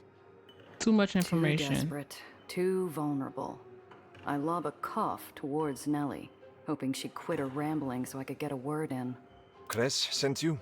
That girl. Fine, let's hear it. A I found the 35 car. Chimera, dumped recently. Have you seen anything? Alexander breaks his scowl with an impish eye and a cracked smile. He knows exactly what we want, and he is going to wring us dry for it. Fair. Maybe. We'll need something in return, though. Eli's new war means that all non-essential requisitions are delayed. That includes water filtration equipment for the Undercity. Now, our water is becoming Aether-tainted. You can't afford any more of us getting sick. Eli's terriers are already forcing longer and longer shifts to compensate for the fewer numbers. It's terrible. Of course we'll help. We'll get you everything you need. How do we... Nellie. Hang on a sec. Before we agree to anything, I need to know what we're getting into. How much is this info going to cost me? Water filtration parts, new ones. 1 or 2 crates should do the trick. The more the better. That's how the problem How'd started. any part of White Street lose out on clean water? I thought that's all Eli cared about, aside from his wars. Our water is kept separate from the rest of the Baron's supply. That way, terriers can reward us with clean water if we run low. With our own supply, with our own supply of fresh water becoming smaller, we have to use water tainted by Aether use, or find ways to make the terriers give us extra. Why would Eli risk the lives of his Aethaniers? You keep his islands afloat. If you all start falling sick, his islands are going to start dropping too. We've asked his terriers the same question. All we get back is, get back to work. Do you know why the parts are delayed? Aethaniers should have priority. But Eli's leaving you without water? Should be, but the Baron's quartermaster says the war means less for us and more for the army. He's a good man at heart. We have leeway with him more than the other officers, but... Letsuko's a soldier, not a man. He's choked us from the supplies we need for years. Now, with the war, he has every excuse to squeeze tighter. Letsuko.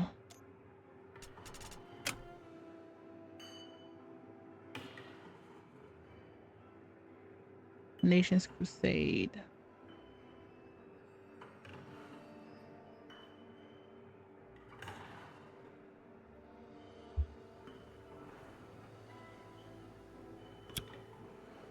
Take the job. You'll have those parts. But I'll want to know where my car is as soon as we're back. You have a deal. Thank you. Trust the quartermaster. And watch yourself around the scrapyard. It's a dangerous place. And Gia? The man leans forward, grabbing my arm and pulling me in close out of earshot of his wife. Do not bring any more heat back here. If you risk the safety of my family, then you can consider your car lost for good. Here, this address used to house a friend of the rats. It's empty now. Use it to lie low if you can't help yourself from getting into trouble. Oh. Alex releases his stone grip and a slip of paper into my hand. Nellie takes his quick, hush intersection as a desperate request for success. You'll get everything you need. I promise. Poor kid. She has no idea.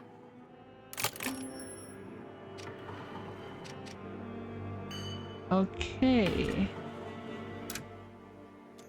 White Street, the quartermaster is a tough cookie. Find the filters. The scrapyard.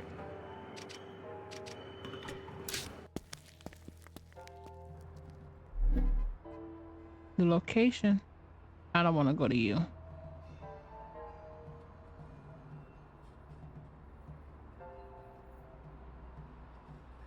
Where's the scrapyard?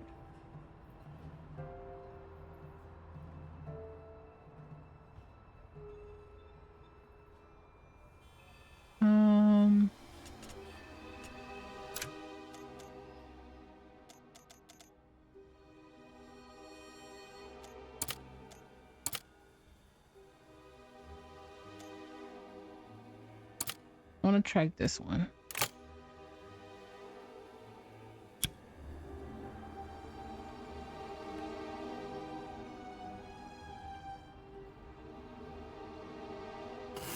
Maybe we don't have a choice.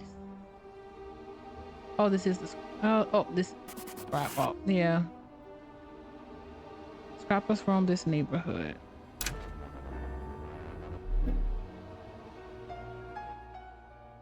We've stopped at a checkpoint manned by White Street officers whose sneers are tighter than their uniforms. I get the feeling these are no shift clocking schlubs. All white caps stink like rotten pork, but these ones seem to be wrapped in fancier dumplings. Who are they? If I had to guess, White Street Intelligence, General Eli's secret police. Oh boy. You said it. Just keep cool. After a moment of tense quiet, they wave us through. All right, move along. Apparently, we're not the particular field mice these hawks are hunting for, and I'm not about to give them a second chance to swoop. As we burn ether and leave them behind, I let out a breath I didn't realize I'd been holding. I hope that won't be a problem on the way back. It probably is. Well, what if they're waiting there checking for the contraband we got?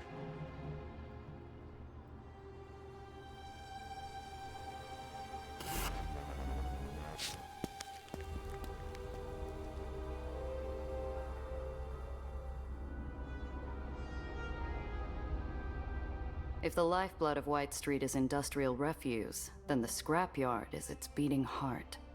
From his steel parapet overlooking the yard, the quartermaster governs this realm of rubble with determination. Okay. Interesting. What's actually here, though? The main light is in constant noisy motion, a cacophony of combustion engines and sparkling steel. When you look past the grime, it's a place of ferocious efficiency and discipline. Okay. This flag. The quartermaster is a decorated veteran and displays his war memorabilia with pride. Strikes me as odd from what I've heard about the Philippines. Wouldn't you want to forget? Half-eaten meal. Like his scrapyard, the quartermaster's in a perpetual state of activity. Maybe a nice turkey club once in a while might have resulted in fewer gray hairs from the old soldier. I spot a crate of water filter parts inside the quartermaster's office. Can't lift him while he's standing there, though. Not while he's here. Okay. The quartermaster would have a friendly, likable face if it wasn't lined with the stress and fatigue of a lifetime of devotion to Eli. It's clear as we approach he's neglecting 7 other things by talking to us. Sergeant Major Lutzko, I'm Gia Rendazzo, and this is Nellie. Pleasure, girls. Sorry about the state of things around here. I don't often host such fine company. What brings you to the scrapyard? It's a pleasure to meet you as well. You see, we're looking for... Please stop talking. Just a few minutes of your time, then we'll get out of your hair. Sir, how do you get along with the Aetherians in White Street? They keep to their own mostly, and that's fine by me. Why? Well, they're not getting the supplies they need to survive, you see. And you're what? Their lawyer or something? Heat increased by 1. I don't... Oh, we should have left her behind at this point. Some actions attract heat. Heat improves brass talents, but worsens smart check. Low heat does the opposite. High heat also leads to more enemies in combat. Oh, we're on heat 4. No. And you're what? They're lawyers or something? His eyelid twitches. He's getting impatient already. Ask what it means about lawyers. You deal with a lot of lawyer types? There are Aetherian lawyers? Do they go to law school? Can they go to law school? What sort of law do they practice? The sneaky kind, sweetheart. Yes, the rest have pet snakes, and thankfully, no, we don't get a lot of them up here. They're nothing but trouble. Burrowed into those libraries of theirs, poring over contracts, looking for loopholes, taking advantage of the system, making a lot of red tape and wasted time for people like me. I decide it's best we ease off. Well, that's just what we want to avoid. Forget I said anything. Charm 'em. Look, you whitecaps are all about honor, right? You understand what an oath is. We made a promise to help these people, and we intend to keep it. Where you two been hiding, huh? White Street could use a couple more women like you. Ah, hell, look, I'm really busy. I'm going to be in my office, stuck staring at paperwork. I assume you can show yourself out. You follow? No. It isn't permission. The old bastard would kill me if we ever ended up on opposite sides of a fight. But it's a chance. Yes, we do. Oh, is that not the office? Thank you, sir. First, let's ask about Eli. So I take it you served with General Tillinghast, is that right? Where were you posted? Yeah, the Philippines. Tough tour. Wouldn't have made it without the general. Saved my sorry hide many times, I care to count. But you don't want to hear about all that. I think you must have been very brave to do what you did. And it's plain to see you and the general are very close. He's lucky to have you around, I think.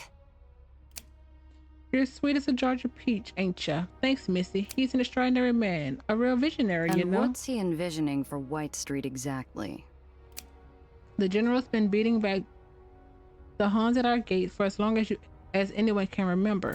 You mark my words, ladies. These islands will never fall, and one day they'll be shinier than the height. Stars fill the old soldier's eyes, a proud stiffness rejuvenating his weary frame. Talking about his boss transforms him into a younger and more zealous figure. It's almost tender. in a strange, skin-crawling kind of way. Thank you for your time, sir. Yeah. Thanks for dropping With by, a forced ladies. smile, he picks up a clipboard and walks off, shouting orders down at machine operators and leaving us to look out over the yard alone. Thank The gangway you. behind us squeals under a heavy step, and I turn to see a black-clad stiff trying to pass us a counterfeit smile. He puts down a half-drunk carton of milk and goose steps into our path, ever so politely blocking our exit. Good afternoon. Intelligence Officer Randall Pitt. And you are? His feet are welded to the iron below, and the pins on his jacket identify him as one of the highest-ranking hogs in the White Street Pen. There's no moving this one unless he wants to move. Gia Randazzo, and this is my sister, Nell. A pleasure, madams. And what, may I ask, is the purpose of your meeting with Quartermaster Lutzko today? What's it to you, Mac? The officer's eyes flick upward, scanning my face with the practiced arrogance of a bully who's never had to throw a single punch. I return his gaze with a frosted steel stare of my own. Miss Randazzo, was it? Just a few questions and you can be on your way. No need for you to escalate them. His reptilian eyes flick from me to Nellie, greedily drinking in our details. This one's the type to seek out power and authority purely as an excuse to start fires wherever he wants. And he's oily enough to be a hazard around any open flame. Okay. We were just hoping Lutzko could help us find something. And what is it you're hoping to find? Excuse me, but don't you think that's a bit personal? Brush him off. It was a waste of time. We changed our minds anyhow. Ah, of course. That's too bad. Anyway, listen to me prattle on. I get flustered when faced with such ravishing beauty, you see. For sisters, you don't look that much alike. Do people tell you that often? Oh, he's loving this. Savoring every second like we're a pair of potato knish, fresh out of the oven. Which means, of course, he's about to bite. I trust a pair of such good little New York girls would promptly report it if they were made aware of any illicit activity on the part of Sergeant Major Oh, Lutzko. wow. Correct?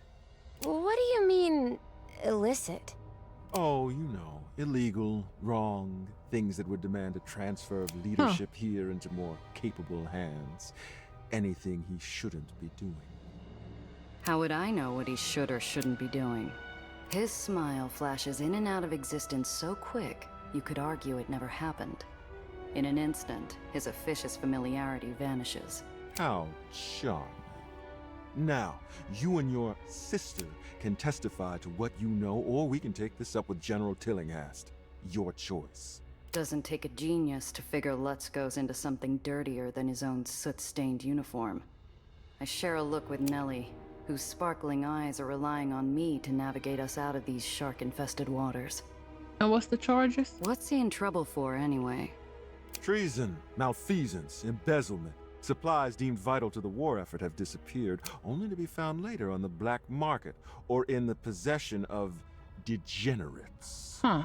He didn't need to specify which degenerates he was referring to. Apparently rats wasn't cruel enough.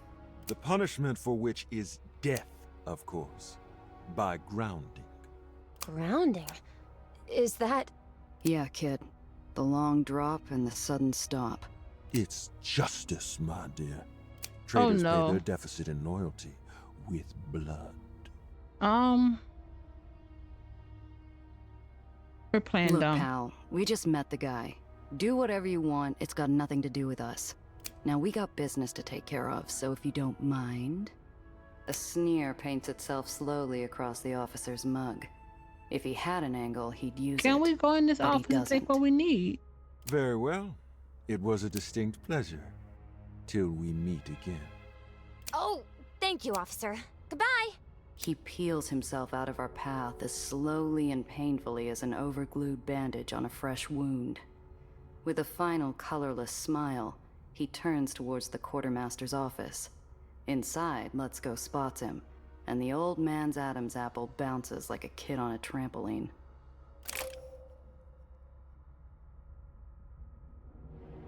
Okay.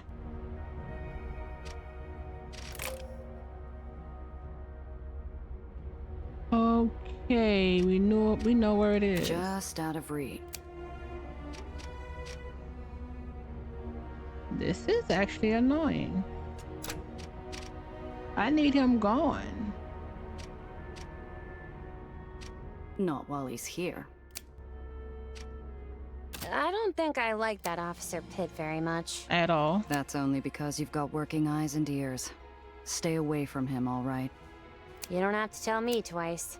Still, seems to me we've got options. We do? Well, whether we play it the Quartermaster's way, or throw him under Pitt's repulsors, you and I still come out with the parts for Alexander and Maria. I see. But what'll happen to the scrapyard if the Quartermaster's arrested by White Street Intelligence? You never know. Let's Go seems all right, but he's not exactly running a tight ship here. With someone like Pitt in charge, the Aetherians might get more reliable supplies. But then the restrictions imposed on them make it even worse. Boy, there aren't any easy answers in the lowers, are there? You catch on fast for an academic. It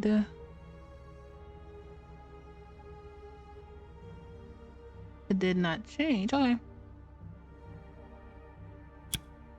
Gia, the water filtration pieces we need, where do they originate from? Well, White Street reuses whatever they can. Old coffee makers, radiator grills. If you can find it down in the burrows, then you pile it onto the beanstalk and it gets carted up here. Oh, of course. Well, then it's simple, isn't it? We just go there and grab some supplies while they're in transit. I must be giving her a real scorcher of a look, because she blushes pinker than a spring tulip. You're suggesting we raid a cargo shipment. You're suggesting we steal something? Well, it's a solution, isn't it? I'm trying to get into the lower spirit. I want to get in that desk. The embarrassment and excitement fighting for real estate on her face have me this close to throwing an arm around her shoulders and tussling her hair. Let's go, Principessa. Principessa. That's so annoying.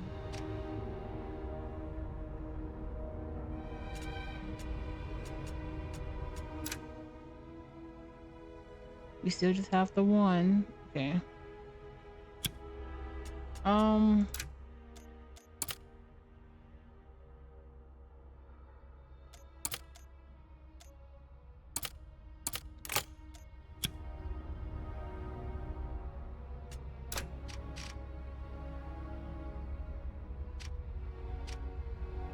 The beanstalk? The massive cargo elevator locals call the beanstalk is one of the last remnants of pre-Aether tech, relying on grid machinery and braided steel to plunder the reuse of the old world. Oh.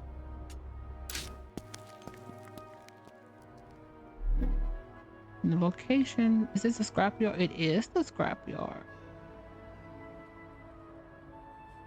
Oh, and the freaking checkpoint. Okay. Let's go to the furthest first. This is the closest to the burrows I've been in years. If I look off the edge, I might even be able to see where I was born. I keep my distance. Gia, what's that? She points out the passenger window at the dark shape of a scrapper clunker, its burnished surface glinting as it swoops down to intercept us. Its markings, from grease-splashed like war paint across the hood to the scars and gouges of previous fights, suggest a high rank. That is who we're here to find. As the car pulls up alongside us, an even and untroubled voice squawks out at us.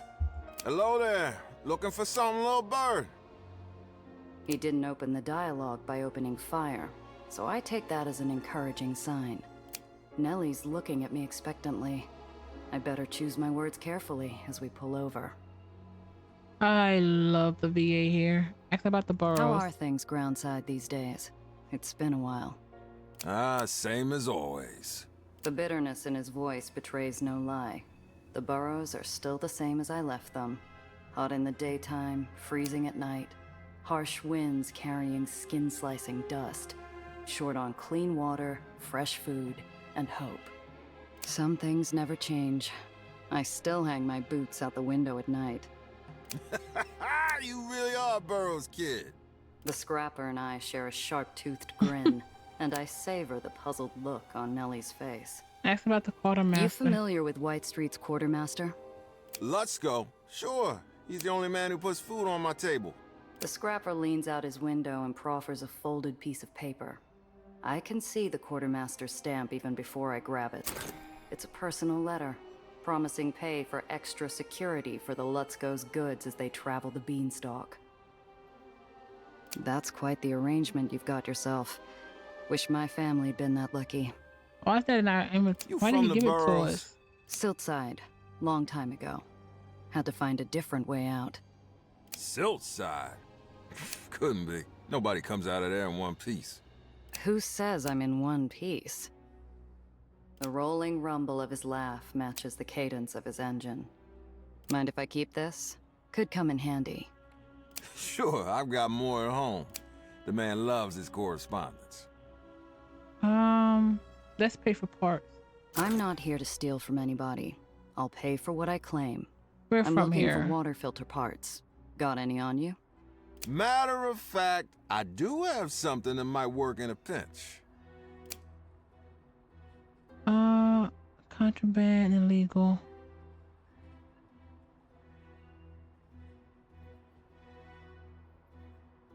How does this work? Leave peacefully. Guess we go our separate ways then. Fine by me. You be careful out there. Thank His you. engine roars as he peels away, and I hear Nellie exhale next to me. I don't think Mr. Quartermaster is going to be happy with us. Can't please everyone, kid. Why?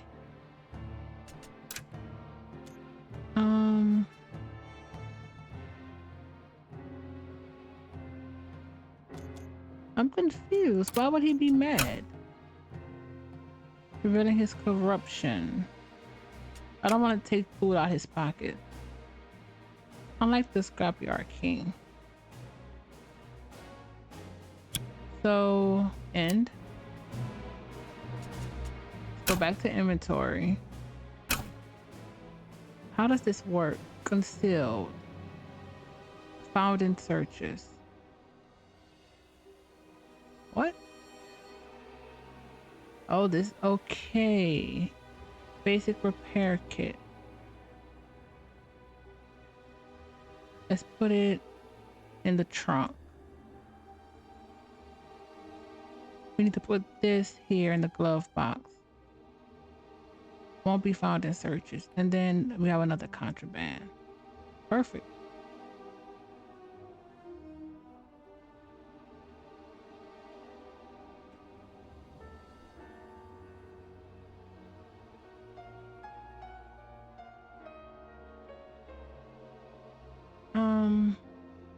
Yeah.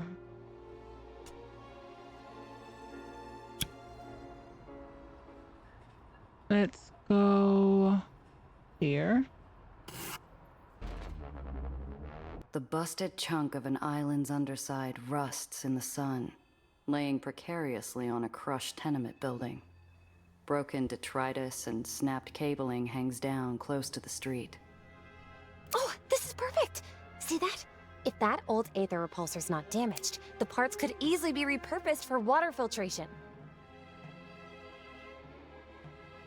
Once we're parked, she runs off and gets to work, untangling pieces of equipment, reaching up on her tippy toes to pull down bundles of wire. Well, start over there with the equalizer piping. I can't fathom what she wants me to do, so I start tugging on pieces of scrap and hope for the best. My clumsy efforts shake loose a metal assembly, and it nearly cracks open my coconut. If you don't know what you're doing, stay out of the way. I'll do it myself. I wait by the car till Nellie comes over with an armful of useful parts. She gives me a glare, and I can't help but feeling like I'm back in primary school. At least it's only my pride that took a beating this time. What is More freaking contraband.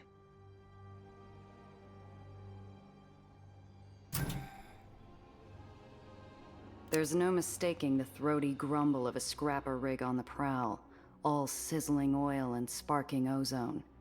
Many scrappers are perfectly decent people just trying to survive. I can tell without looking that ain't the case with this one.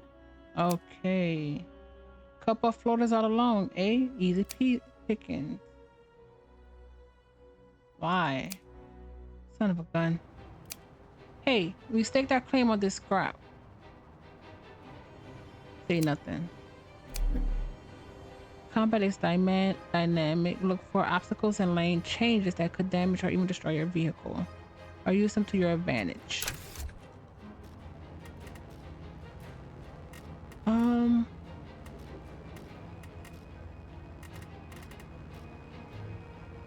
Oh, it's more than one. Fallen debris. Let's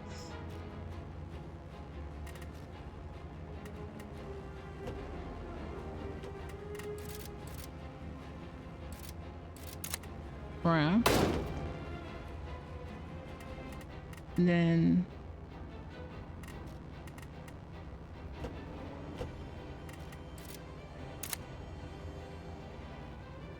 that only goes right.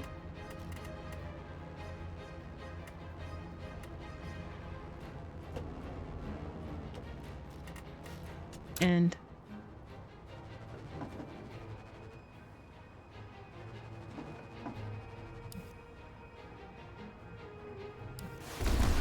okay, some of the debris. Perfect. Crap.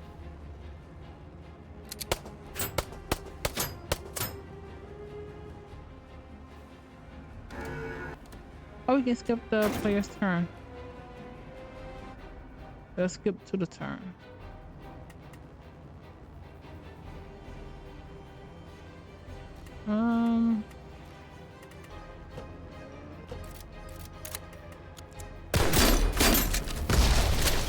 That's you.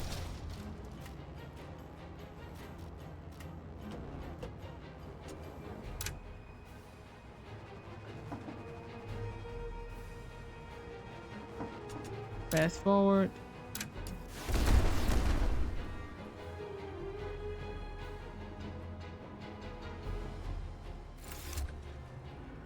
Oh, that's not good.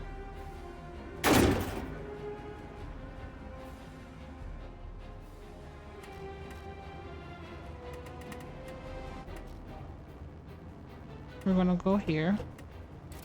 We're going to ram.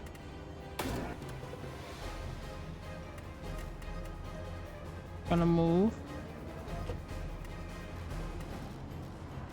Crap.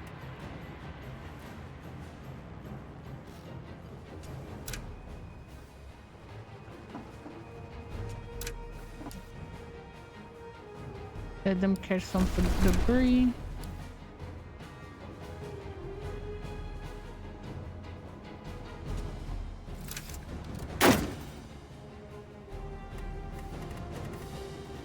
Okay.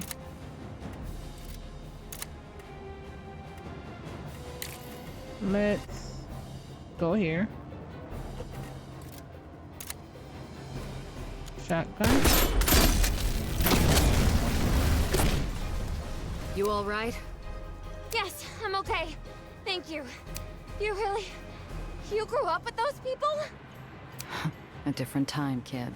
A different life. Now, how do we repair scrap metals? A scrap engine.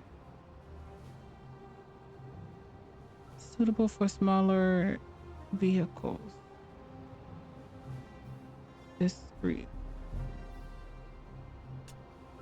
Whereas knuckles.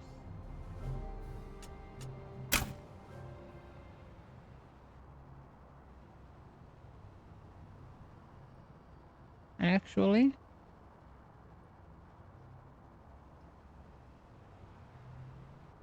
this is not contraband.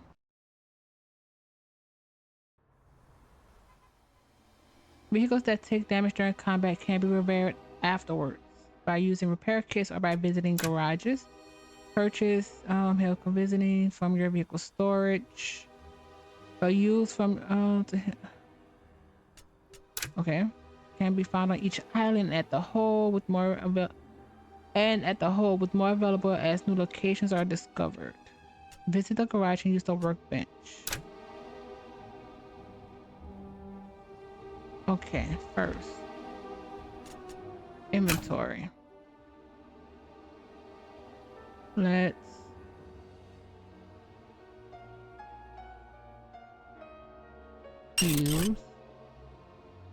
use.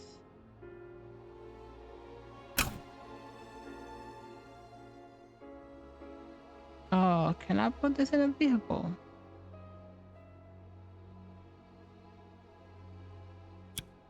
Inspect. Okay, proves that he's double crossing the scrappers.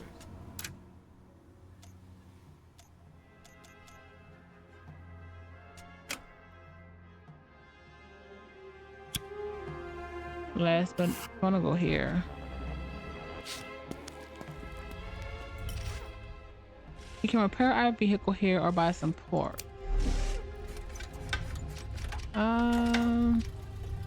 Change, buy and add part. Repair. I want more storage. How do we do that? Shielding, armor.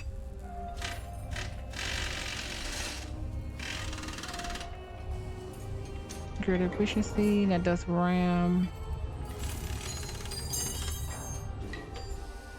Jumping.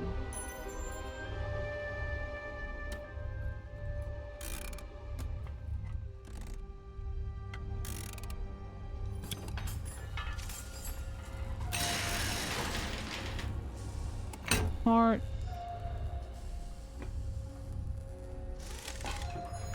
Under carry weight.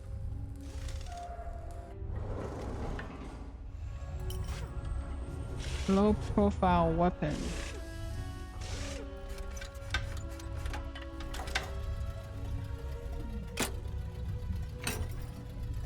Nothing that can go there. Engine. I think that's the same.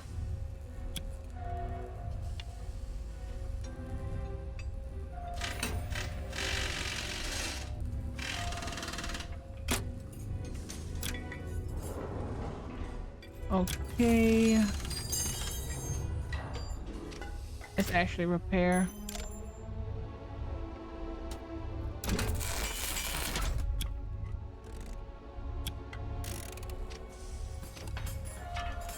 Buy part.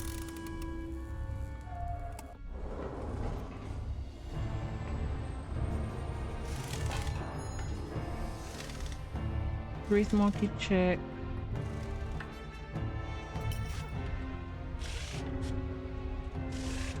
Fire damage.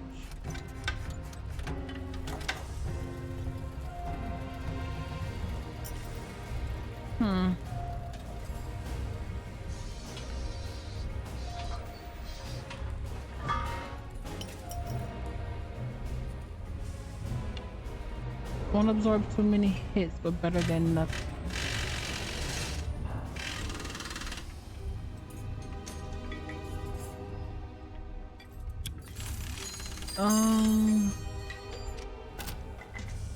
They just changed the color.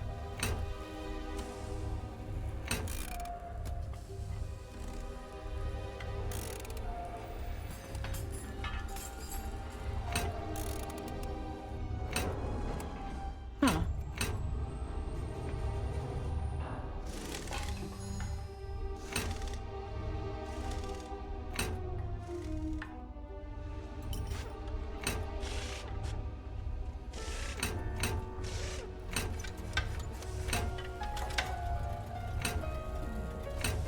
And change.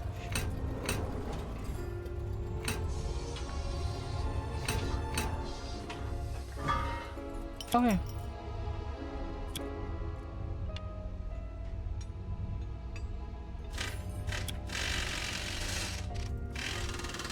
Did it say it did not? Wait, I think it did.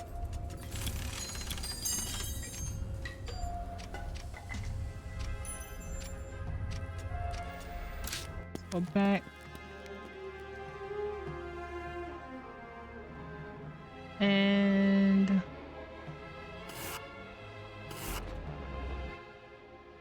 for a moment, I think I'm seeing things. Looks like a scrap pile is moving all by itself until I spot the dark shape of street urchins on its surface, like flies gnawing at a steak left out in the sun. Hey, see anything around here we could use for water filtration? I'm not sure they'll be familiar with that sort of terminology, Gia. What about... You mean like mechanical or the fancy carbon type? Ain't seen none today, but Spunky found a whole box of rubber flags yesterday. No cracks or nothing. You want it? You gotta pay. I'm too busy enjoying the shot going near Nellie's face to notice the White Street Patrol car pull around in my blind spot. You ain't authorized to be around here. Pay for him. We could do that, but let's just pay for him. Fair's fair, kid, but it doesn't work. I'm coming back. The urchin flashes a wide, coffee brown grin as he grabs my offering and hands me the part. It'll work, promise. Oh, we do need this. Thank you. Not what the alternates are looking for, but it'll come in handy. All right, enough. All you louds, clear out.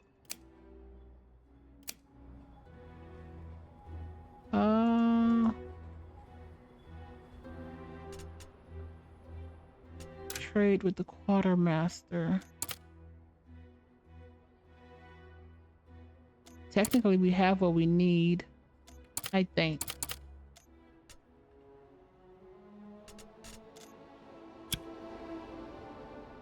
I need to get rid of some of this stuff before this checkpoint anyway.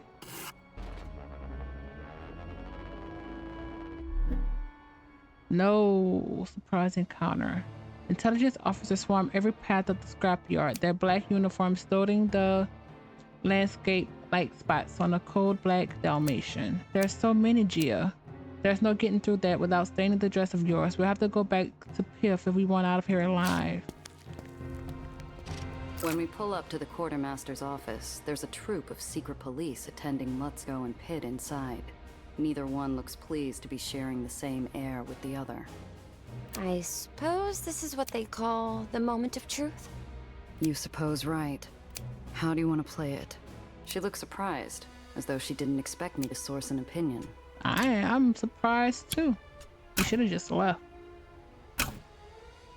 Oh, I'm so mad we can't stack this. You want to learn how things work in the lowers, Doctor? There's the tough choice and the tougher choice. So choose. Well, as I said, I'm not exactly well-versed in White Street military politics, and I've only gathered minimal data on the relevant parties so far. There are other considerations too, like... No, you're overthinking it. What does your gut tell you? It tells me we should help the quartermaster, even if times are tough for Alexander and Maria. I can't see them improving if that pitman takes control here.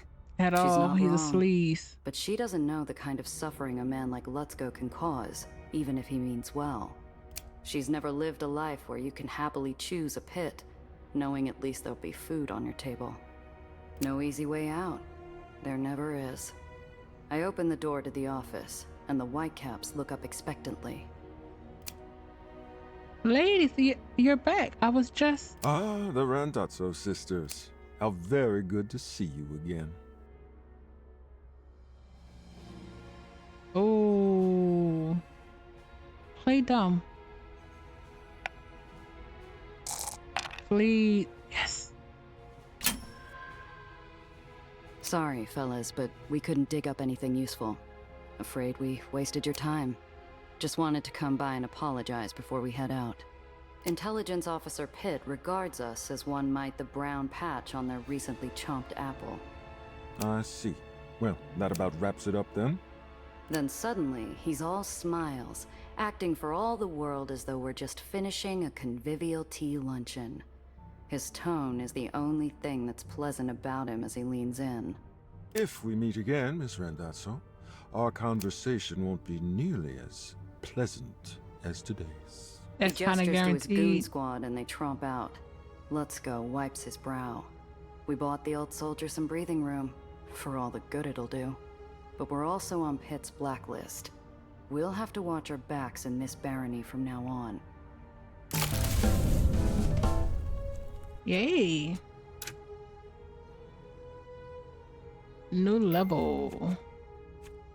Let's do... I do like smooth soccer. Light weapons apply Aether Drain to targets. Yep.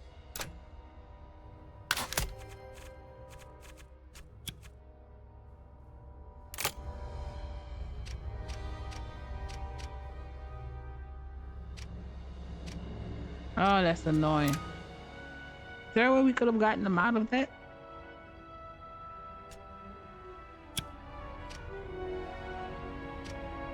Once Pitt and his pal are gone, Let's Go shuffles towards me and Nellie.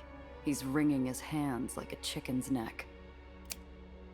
I don't know what to say. You ladies saved my skin a day. Oh, it was our pleasure, sir. The kid's sincerity flatters him, and some color comes back into his cheeks. I lean into his space, interrupting his growing self-confidence. That it was, sir. And we couldn't possibly accept any generous tokens of your gratitude. Recognition flashes in his eyes. To his credit, the old mustard-stained mutt catches on quick. Wow. Oh, no. I insist. Listen, you ever need anything, you just let your old quartermaster know. I've got plenty of stuff and you'll find use for.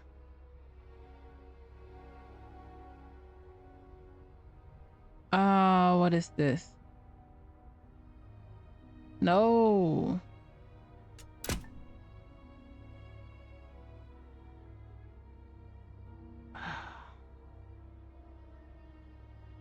Crap. I'm gonna discard this.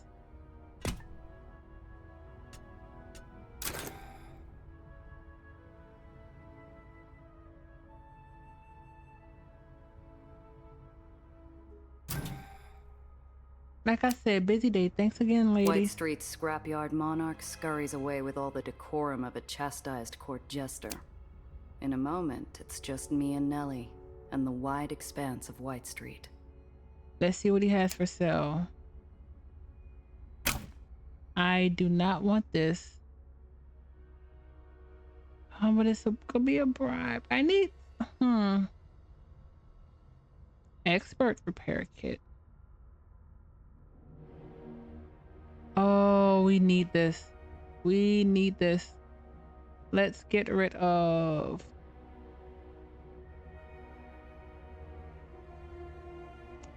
Crap.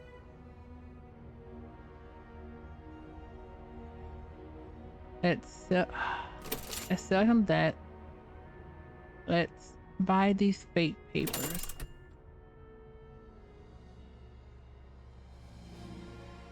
We do need lockpicks.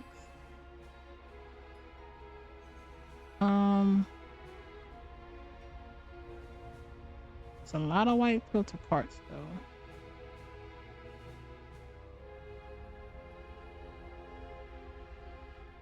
Okay.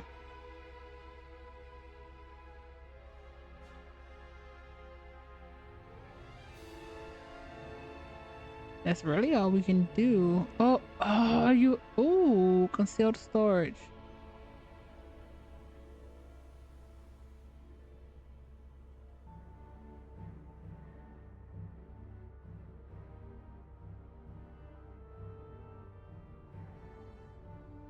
He can keep that.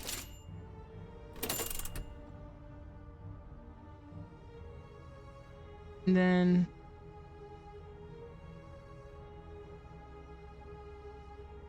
let's get this.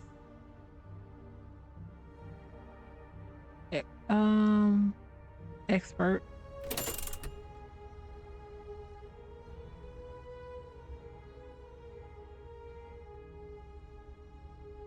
It's cool, but okay.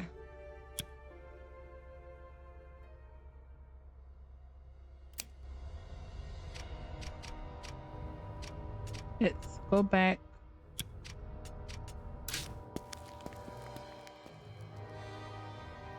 Gia, things got a bit hot back there, didn't they?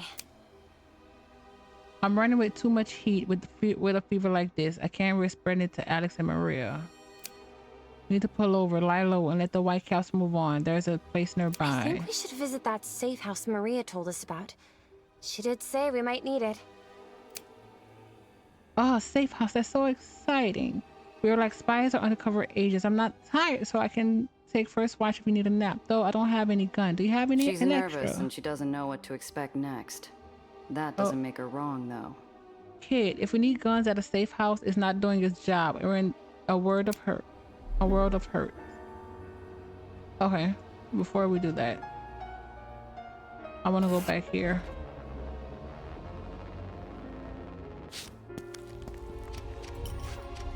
Change part.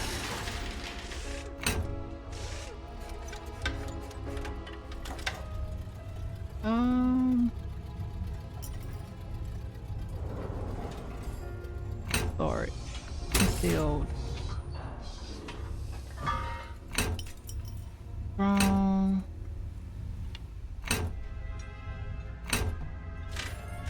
Is there a difference here? I don't think it is.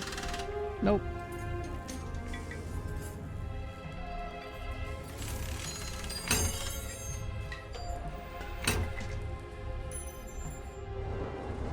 Oh, that's already equipped.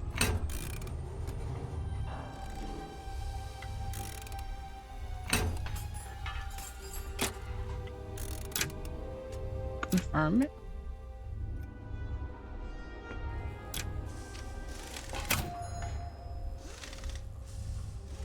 There we go.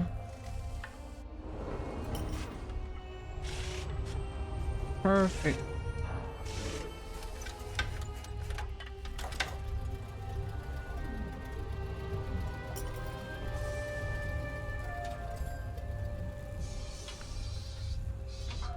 All right. And I just have that.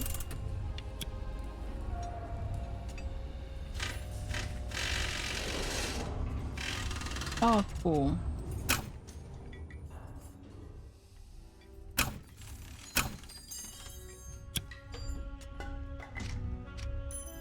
Let's leave. Keep doing that.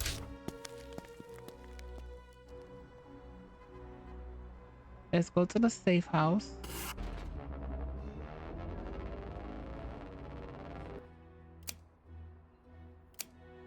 It's a grubby ground floor room in an abandoned tenement. The building's ghosts peer out at us from the woodwork. I see Nellie's dog, a shattered light fixture. I see Nellie dodge a shattered light fixture, tiptoeing around the glass shard. This is the place? We're expecting the Ritz. It's quiet, kid. That's what counts. Let's lay low to reduce some of our... Oh, we're at 5. Infamous. Oh. Lay low. The minutes bleed together as the lights outside tracing across the floor. Let's... Ooh. Let's just poke around. It doesn't hurt. Nope. We failed. I'd say the place had been picked clean, but there's nothing clean about it. It's empty and spent. Is it safe now? Can we leave? Yeah, drink it in, kid. We won't be seeing this place again.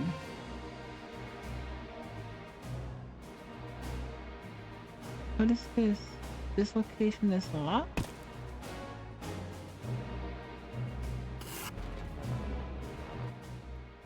The checkpoint still the buzz with angry White Street wasps, their fingers twitching in search of some flesh. The traffic grinds to a halt. While traveling, you will encounter checkpoints. At a checkpoint, you may be searched for contraband. Your heat plays a large role in how you will be treated. The higher your heat, the more likely you will be searched. There is a chance you will be waved through when spotting with low heat. Soldiers and intelligence officers are casing each car for contraband. After a terse chit-chat with a few guards, liberally aided by Nellie's sweet smile, they wave us through. Oh, it went down to 0. Open the gate. This one is free. And we have our free thing that says we're free to go through. So what are we doing now?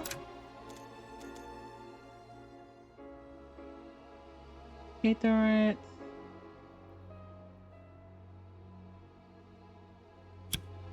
don't think we had anything to do at Pier. Wait. Yeah, that's where they are. Somehow, the place looks even rougher than it did only a few hours ago. There's a pall in the air as thick as the smog. Alexander and Maria catch sight of us and head over, dropping the goggles from their stained faces and treating us to some weak but earnest smiles. You're back. Do you have what we asked for? Hand over the part. I'm happy to say we were able to retrieve some excellent parts for you. Here you are. The kid magnanimously hands over the scrap, with all the pomp of a mayor handing out the key to the city. I can do you one better. Hand an extra one over. I hand over the extra parts we managed to scrounge up. Maria accepts them graciously, and Alexander puts a hand on my shoulder. His dirty cheeks are already lined where he's been crying. I can't tell you what this means. Things have been hard. Our nephew, His words freeze in his throat, and Maria puts a consoling Aww. arm around him. Thank you, Gia. And our deal? We're true to our word. Poppers spotted a car matching your description by Hero's Arch, past the commercial district at the island's edge. Should still be there. I should tell you, though. It's all right. Thank you. Next to me, the kid is wilted like a balloon with all the air let out. Her pretty little life in the Heights hasn't prepared her for this. She's had a double shot of reality, with no chaser. Here, we want you to have this. It's not much, but you really stuck out your necks for us. And we look after our own. We're taking Thank it. you. And good luck. To you as well. Oh, we needed that. He bites something back, tight-lipped, but his eyes say it all. Usable scrap wasn't all we gave them today. We reminded him that not all outsiders are pinstriped jackals with a pen in their hand and gold in their smile.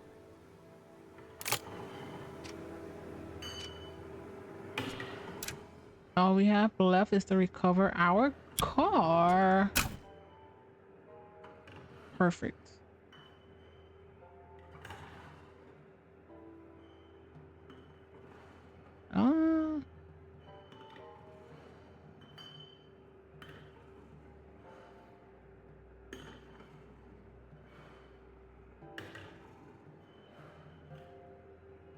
Why not? Either way, we're ending this here because I having a blast and I just realized how long this was.